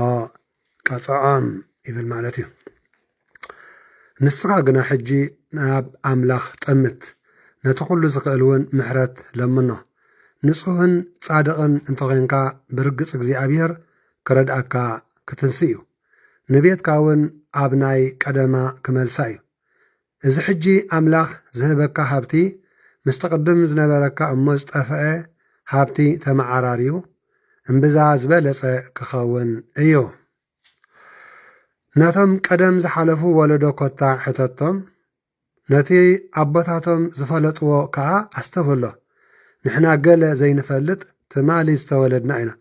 መዓልታትና ድማ ኣብ ምድሪ ከም ጽላሎት ይሓልፋ እቶም ዝሓለፉ ኣቦታት ክምህሩ ከዓ ከለው ስምዓዮም ነዚ ዝብልኻ ዘለውን ጽን በሎ ጽን እንተኢልና ክንጥቀም ኢና ጽን እንተኢልኩም ክትጥቀሙ ኢኹም ጽን ኢልካ እንድሕር ሰሚዕኽን ክትጥቀማ ኢኽን ጽን ኢልካ እንድሕር ሰሚዕኻ ብልክዕ ክትጥቀም ኢኻ ረግረግ ኣብ ዘይብሉ ቦታ ሰልሰላ ኣይዓብን እዩ ማይ ኣብ ዘይብሉ ሰቲ ኣይበቁልን እዩ ንሱ ብለምለሙ ከሎን ከይተመንቆሰን ቅድሚ ኩሉ ሳዕሪ ይነቅጽ መንገድቶም ንኣምላኽ ዝርስዕዎ ኩሎም ከዓ ከምኡ እዩ ተስፋቲ ሓጥእ ከንቲ እዩ ተስፋ የብሉን እሞ እሙንቱ ከም ዓለባ ሳርየት እዩ ንሱ ኣብታ ብዓለባ ሳርየት ዝሰርሓ ቤቱ ይጽጋዕ ግናኸ ኣይትጸንዕን ቁጡዕ ቀጥ ኣቢሉ ይሕዛ ግናኸ ኣይትቐውምን እቲ ክፉእ ሰብ ከምቲ ኣብ ብርሃን ፀሓይ ዝልምልም ተኽሊ ከምቲ ጨናፍሩ ዘንውሕ ተኽሊ እዩ ኣብ ዙርያ ኣኻውሕ ሰራወሩ ይሰድድ ኣስፋሕፊሑ ከዓ መሬት ይሕዝ ካብታ ቦትኡ እንተ መንቂስካዮ ግና ኣብኣ ከም ዝነበረ ሓደ እኳ ኣይክፈልጥን እዩ እነሆ ተሓጓስ ክፉእ ሰብ ከምዚ እዩ ካልኦት ሰባት መጺኦም ነቲ ቦትኦም ይሕዝዎ እነሆ ኣምላኽ ንቑኑዕ ሰብ ኣይድርብዮን እዩ ነቶም ገበርቲ እከይ ግና ኣይድግፎምን እዩ ገና ንኣፍካ ብስሓቕ ንኸናፍርካ እውን ብእልልታ ክመልኦ እዩ እቶም ጸልኦኻ ነውሪ ክጉልበቡ እዮም ድኳን እቶም ሓጥኣን ከዓ ክጠፍእ እዩ እብለና ስለዚ ኣብቲ ዘይጠፍእ ህይወት ኣብቲ ዘይጠፍእ መብራህቲ እግዚኣብሔር ዝኾነ ቤተ እግዚኣብሔር ብቅዱስ ቃሉ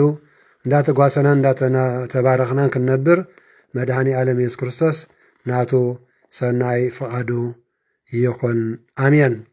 ሕራይ እምበኣር ክቡራን ኣዒንተ እግዚኣብሔር ኣቦታት ካህናት ለኣካነ ምስጢር ኣሕዋት ዲያቆናት ኣቦታት ኣዴታት መናእስያት ህፃናት ብናይ ጌይታናን ኣምላኽናን መድሓኒናን ኢየሱስ ክርስቶስ ፍጹም ሰላም ኣብዘ ዘለናዮ ሰላም እግዚኣብሔር ምስ ኩላትና ህዝበ ክርስቲያን ይኹን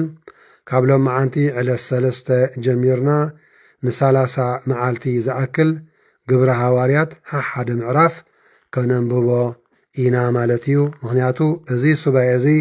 እዚ ጾም እዚ 12 ቅዱሳን ሃዋርያትን 72 ቅዱሳን ኣርድእትን 36 ቅዱሳን ኣንስትን ኣዴና ቅድስተ ቅዱሳን ንጽሕተ ንጹሓን ድንግል ማርያም ወላዲተ ኣምላክ ኣብ ማእከሎም ኣብ ዘላትሉ ኮይኖም ዝኣተውዎ ሱባኤ ቅድስና ሱባኤ በረከት ሱባኤ ምሕረት ሱባኤ ፍቕሪ ሱባኤ ትሕትና እሞ ኣነን ንስኻትኩምን ድማ ክቡራን ህዝበ ክርስቲያን ናይ ኣቦታትና ቅዱሳን ሃዋርያት በረከት ምእንቲ ክሓድረና ግብሪ ሃዋርያት ንእግዚኣብሔር ተማሕፂኖም ዝፈጸምዎ ሰናይ ግብሪ ሃዋርያት ኣብ እግዚኣብሔር ህይወቶም ኣማዕቂቦም ዘርኣይዎ ሕብረት ዘስተምህር ቅዱስ መጽሓፍ ናይ ቅድስቲ ኦርቶዶክስ ተዋህዶ ሃይማኖት ካብ 81 ኣሃዱ መጽሓፍ ሓደ ስለ ዝኾነ ግብሪ ሃዋርያት ካብ ምዕራፍ 1 ጀሚርና ክሳዕ ምዕራፍ 28 እንሆ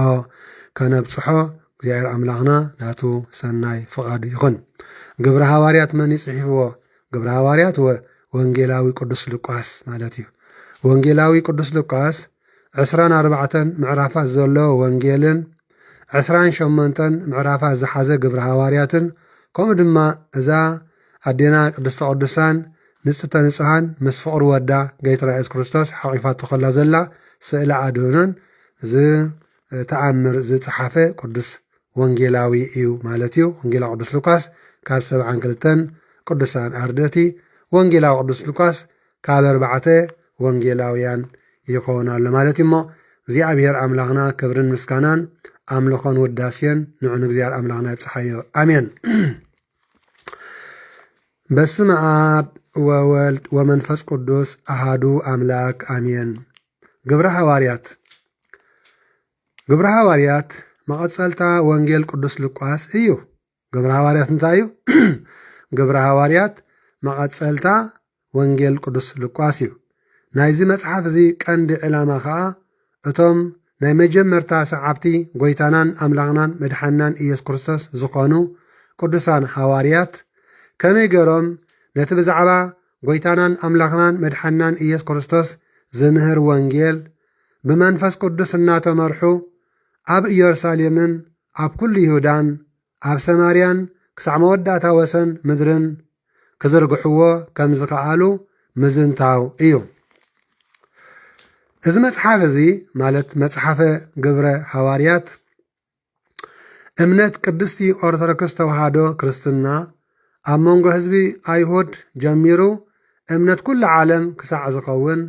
ከመይሉ ከም ዝተዘርግሐ ዘዘንቱ ቅዱስ መጽሓፍ እዩ። እቲ ጽሓፊ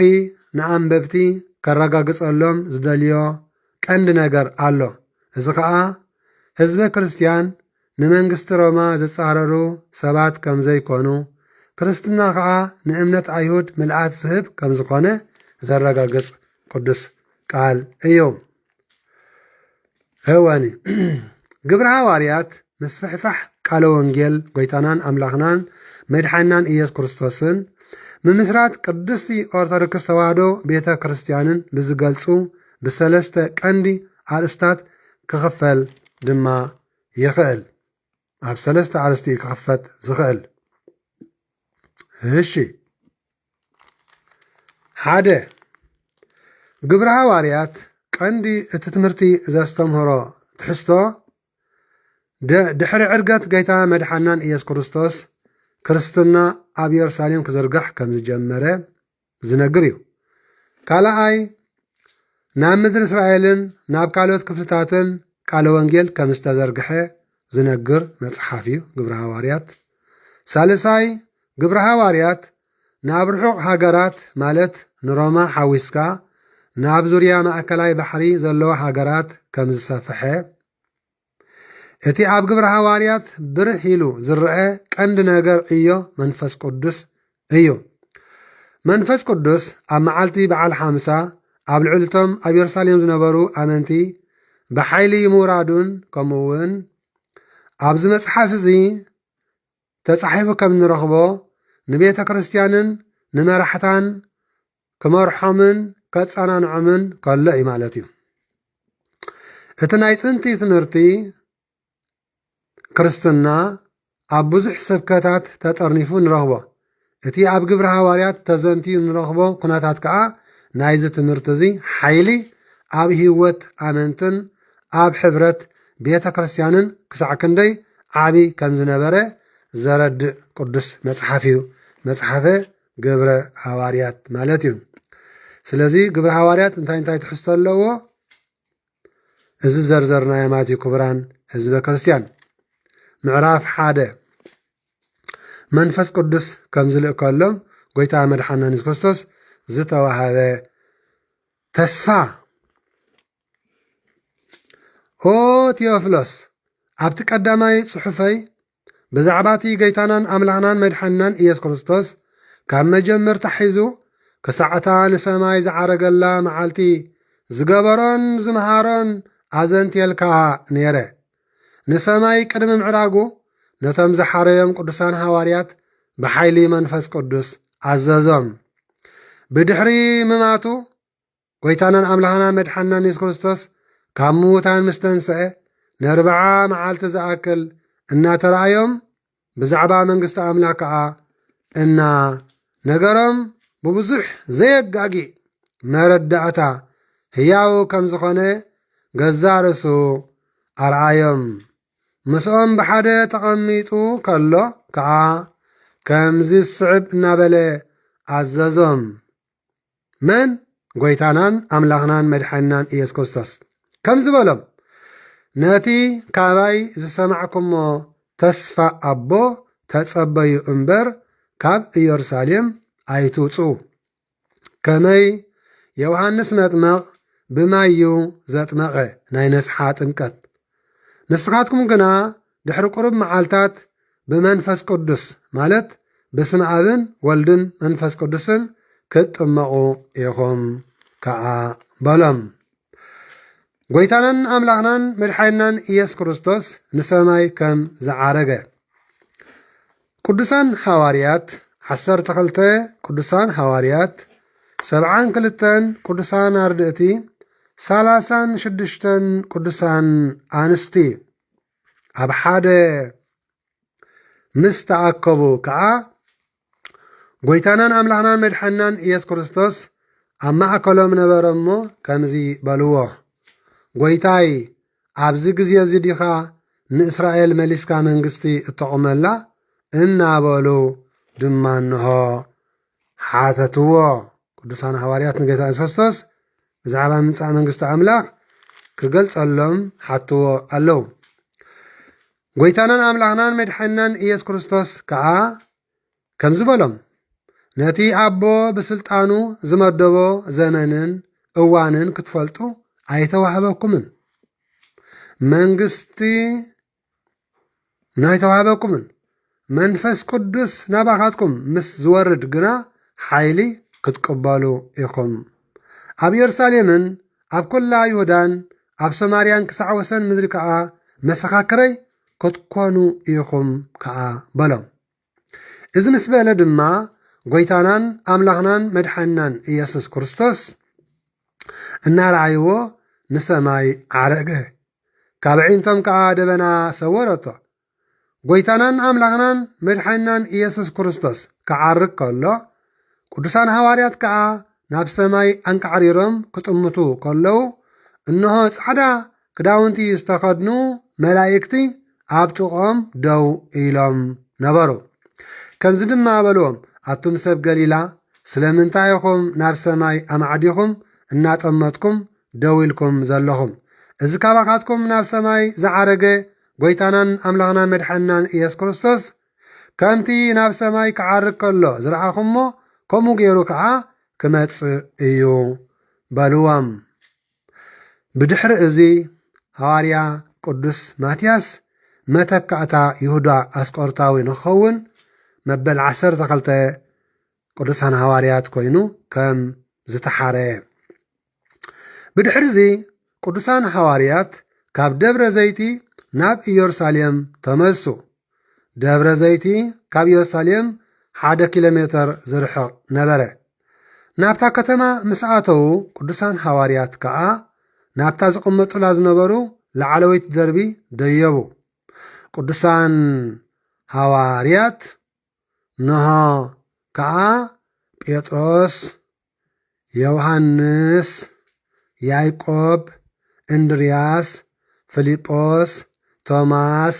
በርተሎሜዎስ፣ ማቴዎስ፣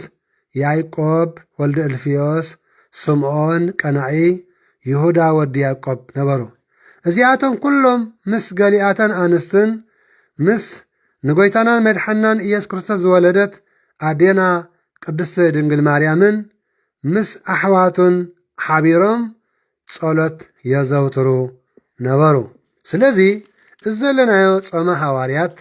እዚ ዘለናዮ ጾመ ድሕነት፣ እዚ ዘለናዮ ጾመ ሰነ 12 ቅዱሳን ሐዋርያትን 72 ቅዱሳን ኣርድእትን 36 ቅዱሳን አንስትን ኣዴና ቅድስተ ቅዱሳን ንጽሕተ ንጹሓን ድንግል ማርያም ወላዲተ ኣምላክ ኣብ ማእከሎም ኣብ ዘላትሉ ዝጾምዎ ጾም እዩ። እንታይ እንዳገበሩ ጸሎት የዘውትሩ ነበሩ። በተን መዓልታት እቲኣተን ሐዋርያው ቅዱስ ጴጥሮስ ከዓ ኣብ ማእከል እቶም ተኣኪቦም ዝነበሩ 120 ዝኣኽሉ ኣሕዋት ደው ኢሉ ከም ዝስዕብ ኢሉ ተዛረበ። ኣንቱም ኣሕዋተይ እቲ መንፈስ ቅዱስ ኣቐዲሙ ብኣፍ ዘማራይ ቅዱስ ዳዊት ገይሩ ብዛዕባ ነቶም ንጎይታናን ኣምላኽናን መድሓናን ኢየሱስ ክርስቶስ ነሃ ክሕዝዎ ከለዉ ዝመርሖም ይሁዳ ዝበሎ ጽሑፍ ክፍጸም ይግባእ። ምኽንያቱ ምሳና ቁጹር ነበረ። ኣብዚ ኣገልግሎት እዚ ክሳተፉን ጽውዕ ነበረ። ሕጂ ግና እነሆ እዚ ሰብ እዚ ብዓስቢ ዓመፃኡ ግራት ዓደገ፣ ብግንባሩ ተደፊኡ ከዓ ኣብ ክልተ ተተርተረ፣ ብዘሎ ኣምዑቱ ድማ ተዘልዚሉ ወፀ። እዚ ነገር እዚ ድማ ነገሮም مو إذ نجرزي بخلهم سب يرساليم تفلته نتقرات كا بقوانقا أكل دما مالت قرات دم إلامو سميوا إذ كا إتي أم مصحف مزمور مالت بزعبا يهودا أسقرطاون سعبت يهودا زخونون كلاتومن كسع مصاعة عالم غزو تعنو أبا زنبر كا أي الرخب كومو كا شموتو كالي وسدا زبل صحف مأنتي كفتصام كوانا بلام قدس بيتروس حواريا سلازي كابزوم قويتانان أملاهنان مدحنان إيس كريستوس كابتمقت يوهانس مطمق جميرو كساعتا كابانا نسماي زعارقلا معالتي مسانا زنبرلن كلن معالتات زسعابونا سبات كابزياتهم حاده بزعبات تنسايقو مالت بزعبات تنسايق قويتانان أملاهنان مدحنان إيسوس كريستوس مسانا مسكر كهون يقبايو سلازي كلتا سبات روحو مساتم كا اتي يسطوسن وي برناباز زبلو يوسف ماتياسن نبرو شعو كلهم قدسان هواريات حدا قال حدا لبي كوينهم كمزيلهم تصليو او لبي كله اتفلت قويتا انتاي لهم تصليهم او لبي كله تفلت قويتا إذا يهودا نامنا يقزعر السفرو كخيد زحادقا سفرا أقلقلوتن هواريانتن كقبلسي كابزم كلتا زياتهم نمانم كم زحارقا آرئي ناولو صليو بدحرز عجاد ما أو دقلم تعجاقا ناب ماتياس بصحت مستم عصرتو حدا هوارياتون مبل عصرتو كلتا كوينخا تقاطره سلت قدس قالو سماو زيار أملاخنا زخبرن زتمسكنن يكون سلازي أنا نسخاتكم من معلومي زيار أملاك قدسنا زيار أملاك انصحنا زيار أملاك بارخنا حزب كريستيان أواني بقوايلان دانكران عالم تفازو ناي منغستات ناي مدري مخان دي كونسي ناي قدس بيتخسيان حاولتو قينا ناي قدس بيتخسيان مسكرتو قدس قالو قينا نخل حزب عالم زفاقر نخل هاجرات زفاقر نخل حبرتسب زفاقر صلوت كنصلي مهللا كنمهلل حزب كريستيان زبن كمسي ناب أبا نفسي إزبل تقدس على أملاخ زبن كمسي ناب أبا نفسي إزبل تقدس على أملاخ ما وعلنا حاضرنا كنناسح سلازقنا حزب كريستيان كل جزية زيار أملاخ عدمن تعدنان حلواني نعها خسمركا كبل عصت لي كونس نعها خسمركا نبل صريحة نبرت عالم كتر زي كونس أقولقلت كخفتصم زيار أملاخ عدمن تعدنان هابن ندابلنا أبزا قدستن أصنافاويتن قدستي أرثوذكس توحدو هايمانوت صنعنا خنبر زيار أملاخنا ناتو سناي فقاد يكون أنتو يا بحد مصحف انتاي ينبب نيره أنتو يا بحد مصحف انتاي ينبب نيره أب حد هاجر وقع ويكا كوينات مزهلو إلوا أب حد هاجر وقع ويدما كوينات مزهلو بوليتيكانياتات برات يقبلو بوليتيكانياتات ጥይት يقبلو بوليتيكانياتات برات يقبلو أصوار يقبلو هابتامات دما سبصقا هابتامات دما مغبي يقبلو أستوعلت حزبي أستوعلو أتم حزبي أتم حبرتسب أب حد هاجر كوينات مزهلو أب حد هاجر وقع مزهلو بوليتيكانياتات برات يقبلو ጥይት يقبلو ጠበንጃ يقبلو أصوار يقبلو هابتامات حزبي هابتامات سدرا بيتات هابتامات سبات دما مغبي يقبلو ويدما ገንዘብ ይስብስቡ ገንዘብ ሰብስበው ምን መንግስት ይሁቡ ገንዘብ ይስብስቡ ሀገሬ እንዳበሉ ገንዘብ ይስብስቡ ሀገሬ እንዳበሉ ገንዘብ يقبلو ድኻታት ወለድ ድማ ደቆም يركبو ኢልዋ ድኻታት ወለዲ ድማ ደቆም يركبو بمستوعى اسمع أنت ولدو بمستوعال سمع أنت حزبي بمستوعال سمع كلها عبيخا نشتخا عبيتكم نعيشتكم مرحة هايمانت كنو مرحتنا مدرسة بالسلطان مرحتني هاجر كنو حلاف النزل لكم من زي بالكم من كلهم ولدي مع خولة عدمة مناسيات السنة كلهم أبهاد هاجر وقع كركب كله كينات كركب كله بوليتيكانياتات أكتيفيستس غازيتانياتات زيهم كلهم تيقولوا برت يقبلوا برت يقبلوا طيت يقبلوا طبنجا يقبلوا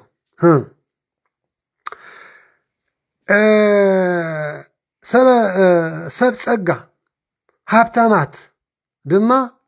انجرا يقبلوا مغبي يقبلوا دخاتات ولدي كا دقم يركبوا دقم يقبلوا إلى مالتي إشي كوينات تخايدو مس عرفه وق تخايدو مس عرفه بوليتيكانياتات زترفه طبنجኦም يأخاخبو تم بوليتيكانياتات استرفه درون استرفه تانكي استرفه أربجي استرفه تليو استرفه بومبا استرفه نها طيت ودطيت يأخاخبو هابتامات ወይ ድማ ሰብ ፀጋ ድማ ድሕሪ ኩናት ዝተረፈ ንብረቶም ኣሃሂቦም ጉዳይ ሃብቶም ይገብሩ ዝተረፈ ካብ ኩናት ዝተረፈ እንጀርኦም ካብ ኩናት ዝተረፈ ሃብቲ ተመልከቱ ሃብቲ ናይ ፋብሪካኦም ናይ ድኳኖም ይኹን ናይ ካልእ ድርጅቶም ይኹን ድሕሪ ኩናት ምስ ሓለፈ ናብርኦም ንኸጣጥሑ ዝሽቅጡ ክሽቅጡ ዝነግዱ ክነግዱ ተመልከቱ ህዝበ ክርስቲያን ሕርሻ ድዩ ዘለዎም ፋብሪካ ድዩ ዘለዎም ዝኾነ ነገር ዘለዎም ከዓ ድሕሪ እቲ ኩናት ድማ ዘለዎም ገንዘብ ኣኻኺቦም ድማ ጉዳይ ናብርኦም ይቕፅሉ ወለዲ ድኻታት ከዓ ወለዲ ድኻታት ድማ ደቆም ስለ ዘረከቡ ተመልከቱ ህዝበ ክርስቲያን ደቆም ስለ ዘረከቡ ወለዲ ድኻታት ድማ ደቆም ስለ ዘረከቡ መዓሲና ንንገር ወደይ ኮዳሃ ያጥፊ ተሰዊ እዩ ጓለይ ኮዳሃ ያጥፊ ተሰዊያ መዓሲና ንንገር ናበሉ ፈቐዶ ኣብያተ ጽሕፈት ከይዶም ብዛዕባ ደቆም ይሓቱ ፈቐዶ መቃብራት ከይዶም ብዛዕባ ደቆም ይሓቱ ፈቐዶ መቃብራት ከይዶም ብዛዕባ ህይወት ደቆም ክፈልጡ ብዛዕባ ሃለዋት ደቆም ክፈልጡ ኮለል ይብሉ ግናኸ ብኦም ዝግደስ እኳ ኣይህሉን ብኦም ዝግደስ ኣይህሉን ይብል ስለዚ ካብ ጓይላ ውፁእ ካብ ጓይላ ውፁእ ኢኹም ህዝበ ክርስቲያን ሃብታማት ገንዘብ ካብ ምጥርቃም ተጠንቀቑ ሃገርና እንዳበልኩም ደቅኹም ሓቂፍኩም ኣብድላይኩም ኣቤተ ዩኒቨርሲቲ እንዳኣስተምሃርኩም ደቅኹም ኣብ ስደት ኣብ ኣሜሪካ ደቅኹም ዓቂርኩም ኣብ ኤውሮጳ ደቅኹም ዓቂርኩም ኣብ ዓዲ ዓረብ ደቅኹም ዓቂርኩም ደቅኹን ዓቂርክን ተመልከቱ ህዝበ ክርስቲያን እዚ ህይወት እዚ ካብ ጓይላን ካብ ኩሉ ካብ ትምክሕቲ ነገራትን ወፂና እግዚኦ መሃረነ ክርስቶስ ንበል ህዝበ ክርስቲያን እቲ ንዓኻ ክበፅሐካ ዘይትደልዮ ንኻልእ ንምፅኣይካ ክበፅሖ ኣይትተምነ እቲ ንዓኻትኩም ክበፅሐኩም ዘይትደልይዎ ንሆ ከምቲ ደቅኹም ሓቂፍኩም ትምህርቲ ኣስተሚርኩም ተኣኻኺብኩም ማሚቕኩም ተሓድርዎ ዘለኹም ከምኡ ድማ ድኻታት እውን ደቆም ክሓቕፉ ሃገር ሰላም ክኸውን ጎረባብቲ ሃገር ሰላም ክኸውን ሕብረተሰብ ሰላም ክኸውን ኣብ ውሽጥን ሃገርን ኣብ ወፃእ ኣብ ደገን ዘሎ ኩል ነገር ሰላም ክኸውን ሰላም ንሕሰብ ናይ ሰላም ህዝቢ ንኹን ንሰላም ንመነ ስለ ሰላም ንጸሊ ኣዴታት ልቦና ግበራ የእምሮ ግበራ ጨርቂ ወዲ ጨርቅን ምኽዳን እንዳብዛሕኽን ፈለለለለለለለለላ ይትበላ ደድሕር ደረፍቲ ደድሕሪ ንኹናት ዝጉስጉሱ ደረፍቲ ደድሕሪ ንኹናት ዝደርፉ ደረፍቲ ፈለለለለለለለ እንዳበልክን ሓደራ ከምኣ እንተ ኮይና ደቅኽን ኣፋንውኦም ከምኣ እንተ ደኣ ኮይና ሓቂ ነገር ተደኣ ሃሊክን ደቅኽን ኣፋንውኦም ይኽን ደደሪፍክን ገንዘብ ጥራሕ ምውፋይ ኣይኮነን ደደሪ ሰሳዕ ሲዕክን ገንዘብ ጥራሕ መሃብ ኣይኮነን ደቅኽን ድማ ምስኣኸ ኣፋንዋ ሽዑ ክስምዓክን ማለት እዩ ስለዚ እታ ህዝቢ ንወድቕ ኢና ዘለና እምበር ንትሳ ኣይኮንናን ዘለና ንብተን ኢና ዘለና እምበር ንጥርነፍ ኣይኮንናን ዘለና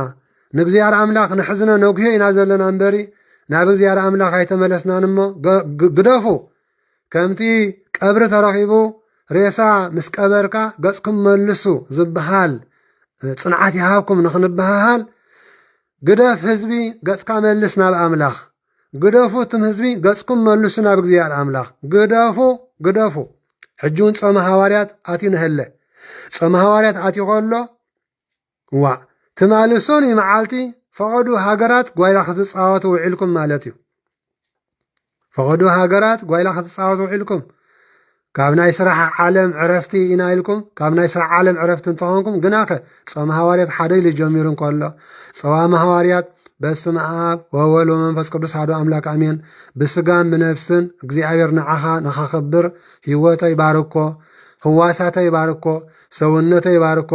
ነፍሰይ ባርኮ ኣብ ክንምባል ክቡራን ህዝበ ክርስቲያን ትማል እኳ ጾመ ሃዋርያት ምድሪ ፈቐዱ ሃገራት ጓይላ ክትፃወቱ ውዒልኩም ኢኹም ኣብ ኣዳራሻት ማለት እዩ እሞ መድሃኒ ዓለም ምሕረት የውርደልና ምሕረት የውርደልኩም እግዚአብሔር አምላኽ ምሕረት የውርደልና ምሕረት የውርደልኩም ግደፉ ስለ ሃገር ብፍቕሪ ሰላም ንለምን ብምህለላ ብጓይላ ኣይኮነን ብጓይ ኣቦታትና እንታይ ይብሉ ዘይተባረኸ ገንዘብ ንዋጣ ዘይተባረኸ እኽሊ ነንበጣ ዘይተባረኸ ገንዘብ ንዋጣ እዩ ዘይተባረኸ እኽሊ ነንበጣ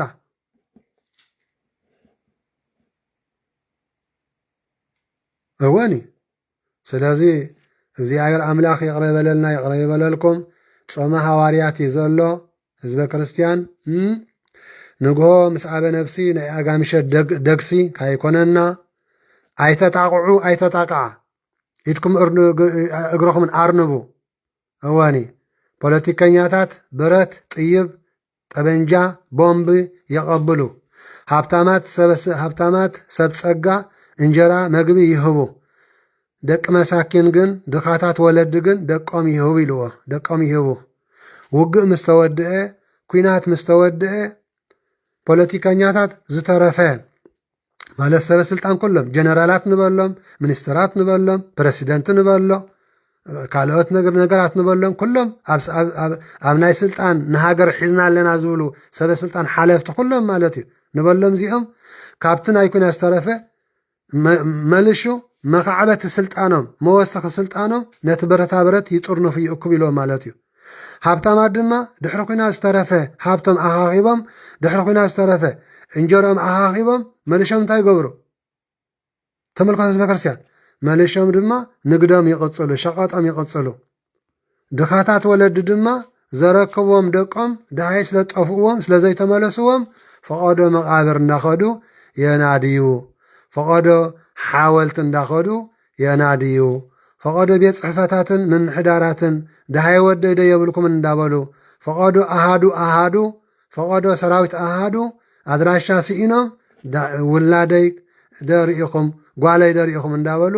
የናድዩ ኢሎም ማለት እዩ ኣብቲ ዓንቶይ መፅሓፍ ተኣሽሙ ዝነበረ ብዝርዝር ማለት እዩ ሓደ ናይ ሰርቢያ ጋዜጠኛ ዘውፆ ተኣሽሚ ማለት እዩ ተመልከቱ ህዝበ ክርስቲያን ኣብ ናይ ሰርቢያ ጋዜጣ ዝረኸብኮ ሰፊሕ መግለፂ ማለት እዩ ስለዚ ኣነ ንስኻትኩም እንመለስ እንዳቆረብና እንዳሰገድና ናይ ንግሆ ንቆርብ ናይ ምሸት ንስዕስዕ ናይ ንግሆ ቤተክርስቲያን ንሳለም ናይ ምሸት ካ እስከትሽም ንብል ህይወትና ኣብ ከመይ ከም ዘሎ ዘይፍለጥ ተመልከቱ ህዝበ ክርስቲያን እንታይ እሞ እዩ ብዙሕ ገንዘብ ንቤተክርስቲያን ንውፍእ ኢና ህይወትና ከይኣተወ ልብና ከይኣተወ ሰውነትና ከይተናስሐ ደቂ ማሕበር ትንስዐ ተመለሱ ናብ ኣምላኽ ንመለስ ናብ ኣምላኽ ተመለሳ ናብ እግዚአብሔር ንመለስ ናብ እግዚአብሔር ክቡራን ህዝበ ክርስቲያን ኣብ ስደት ኮንካ ክትምካሕ ዲኻ ኣብ ስደት ኮንካ እንታይ ናሞ ክንምካሓሉ ኣብ ስደት ኮይና ካብ ቋንቋ ርሒቕና ካብ ባህሊ ርሒቕና ካብ ሃይማኖት ርሒቕና ካብ ኩሉ ስነ ምግባር ርሒቕናሲ ኣብ ስደት ኮንካ ተልቅስ እምበሪ ተልቅስ ሃገረይ ሰላም ግበረለይ ስደተይ ኣብቅዓኒ ክምለስ ናብ ዓደይ ምስ ሓወበይ መሰሞይ መሰኮይ ምስ ሓትነይ ምስ ሓወይ ምስ ሓብተይ ምስ ሕብረተሰበይ ምስ ሓመደይ ፀንብረኒ ምስ ዓደይ ምስ ሃገረይ ምስ ቋንቋይ ምስ ባህለይ ኣክበኒ ጠርንፈኒ ስደት እኮ ስደት ንዓያሹ ንግደት ንለባማት ግን ውርደት ኢልዎ ስደት ንዓያሹ ንግደት ንለባማት ውርደት ኢልዎ ማለት ተመልከቱ ህዝበ ክርስቲያን ስደት ናይ ሕፅረልና ኢልና ኣብ ክንዝግዮ ምባል ስደት ናይ ሕፅረልና ኢልና ኣብ ክንዝግዮ ምባል ህዝበ ክርስቲያን ተመልከቱ ኣብ ስደት ኮንካ ከተመካሕ ዲኻ ኣብ ስደት ኮንካ ተሓጒሰሉ ኺልካ ጓይላ ስዕስዕ ዲኻ ፃወት ዲኻ ስለዚ ካብቲ ሰብ ወዲ ሰብ ክሓስቦ ዝኽእል ቁኑዕ ሓሳብ ርሒቕና ኣለና ማለት እዩ ርሒቕና ኣለና ቆርበይ ካብቲ ሰብ ብቕንዕና ክሓስቦ ዝኽእል ሓሳስባ ካብቲ ወዲ ሰብ ሓሲቦ ዝኽእል ሓሳባት ቁርብ ድዒ ፀደፍና ንመስል ዝወደቕና ንመስል ሰነፍና ዝሓመቕና ንመስል ኣለና ሞ ህዝበ ክርስቲያን መርሓ ሃይማኖት ከሰምዓልኩም ናይ ግድን እዩ መርሓ ሃይማኖት ከሰምዓልና ናይ ግድን እዩ እግዚኣብሔር ኣምላኽ ስለ ቃላቱ ዝኸበረን ዝተመስገነን ይኹን ሰላም ዘውዓለና ሰላም ዘሎ ምሸትን ለይትን ድማ ይሕድረልና ክቡራን ህዝበ ክርስቲያን ጾመ ሃዋርያት እዩ ዘሎ ኩላትና ንበራበር ኩላትና ንንቃሕ ኩላትና ንተስእ ንጉሆ ብሓንሳብ ስግዳን ንስገድ ንዳጋገፍ ኣብ ጸሎት እግዚኣብሔር ይሓልወና ሓልኹም እግዚኣብሔር ይባርኸና ይባርኽኩም እግዚኣብሔር ይፈውሰና ፈውስኩም እግዚአብሔር የንጽሐና የንጽሕኩም እግዚአብሔር ይቀድሰና ይቀድስኩም አሜን። ወወልድ ወመንፈስ ቅዱስ አሐዱ አምላክ አሜን። አይንት እግዚአብሔር አባታት ካህናት አሕዋት አሐው ዲያቆናት ከምኡን ኩልኻትኩም ኣብዚ ዘለኹም በክርስቲያን ቅዱሳን አባታት ቅዱሳን አዴታት ከምኡን በ40 በ80 ዝተጠመቁ መጻናት ነዚ ቃል እዚ ኣብዚ ኣምሲና የዘለና ነቲ ጸሎት ካብ ልቢ ዝምንጩ ሆታ ስለ ዝኾነ ቃላት ጥራሕ ዝገልጽዎ ስለ ዘይኮነ ብተመስጦ ልቢ ብመንፈሳዊ ሓሳብ ብንጹሕ ሕሊና ናብ ኣምላኽና እንምስጠሉ ምስ ፈጣሪና እንራኸበሉን ስለ ዝኾነ ኣብዚ ማህበረ ትንሣኤ ዝመጻኹም ኩልኻትኩም ከመይ ውዒልኩም? እግዚአብሔር ይመስገን። ቅዱስ እግዚአብሔር ኣምላኽና ዝኸበረን ዝተመስገነን ይኹን። ስለዚ ቃል እግዚአብሔር ጸሎትን أمسيهم إخوم من نسخل يلن أبتدري في زلو صلاة يمهرني ما كلاتنا ندي أبير أملاخنا بحلنا زلنا فقري بصلاة ندي أبير دم تقبلوا صلاتنا كلهم هلالنا كقبلنا بصلاة زغون حلنا نسفسب مهاري أملاكي مهارنا تسالي أملاكي سهلنا بركة أجزينا إيسوس كريستوس بركة رديت أمراني كفلنا بأبير أملاك بركة كلهم قدساني ملائكة كفلنا زنا مرت البركة يوردلنا سلام يهبنا فقر سلام يوردلنا سدتنا سدت بيتنا مرحانينا إيسوس كريستوس يقبلنا بأبير أملاك قدس بأبير أملاكنا أمن العالم دما سلام محرتنا وردلنا الجنكن أمكران نزلوا حزبنا بذا ساعات زيا زبلا زي بلوم أفقد قرن أصحيتان نزلوا حسنات بيت مأسرتن بحرورون بالسفالة لين مكران نزلوا حزبنا أبقناتنا بحسم مكران نزلوا እግዚአብሔር أملاخنا محرتك أوردلنا قدس እግዚአብሔር أملاخنا حمومان يفوسلنا እግዚአብሔር حيواني قبلنا قدس እግዚአብሔር أملاخنا አሜን። ነፍሳት አግብርቲ ዋማትዩ ነፍሰ ገብሩ ገብረ ሚካኤል ወለተ ሃይማኖት ወልደ ዮሐንስ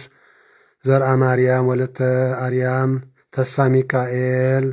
ወለተ ራሄል ጽገወይኒ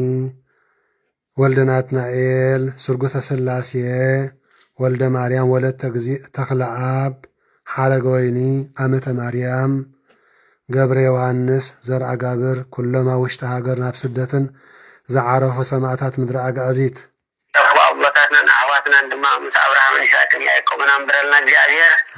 أبتر وجنة وأبتنا سفرسي ولا እግዚአብሔር أملاخ أو نزل السماوات نبل أو نزل السماوات كما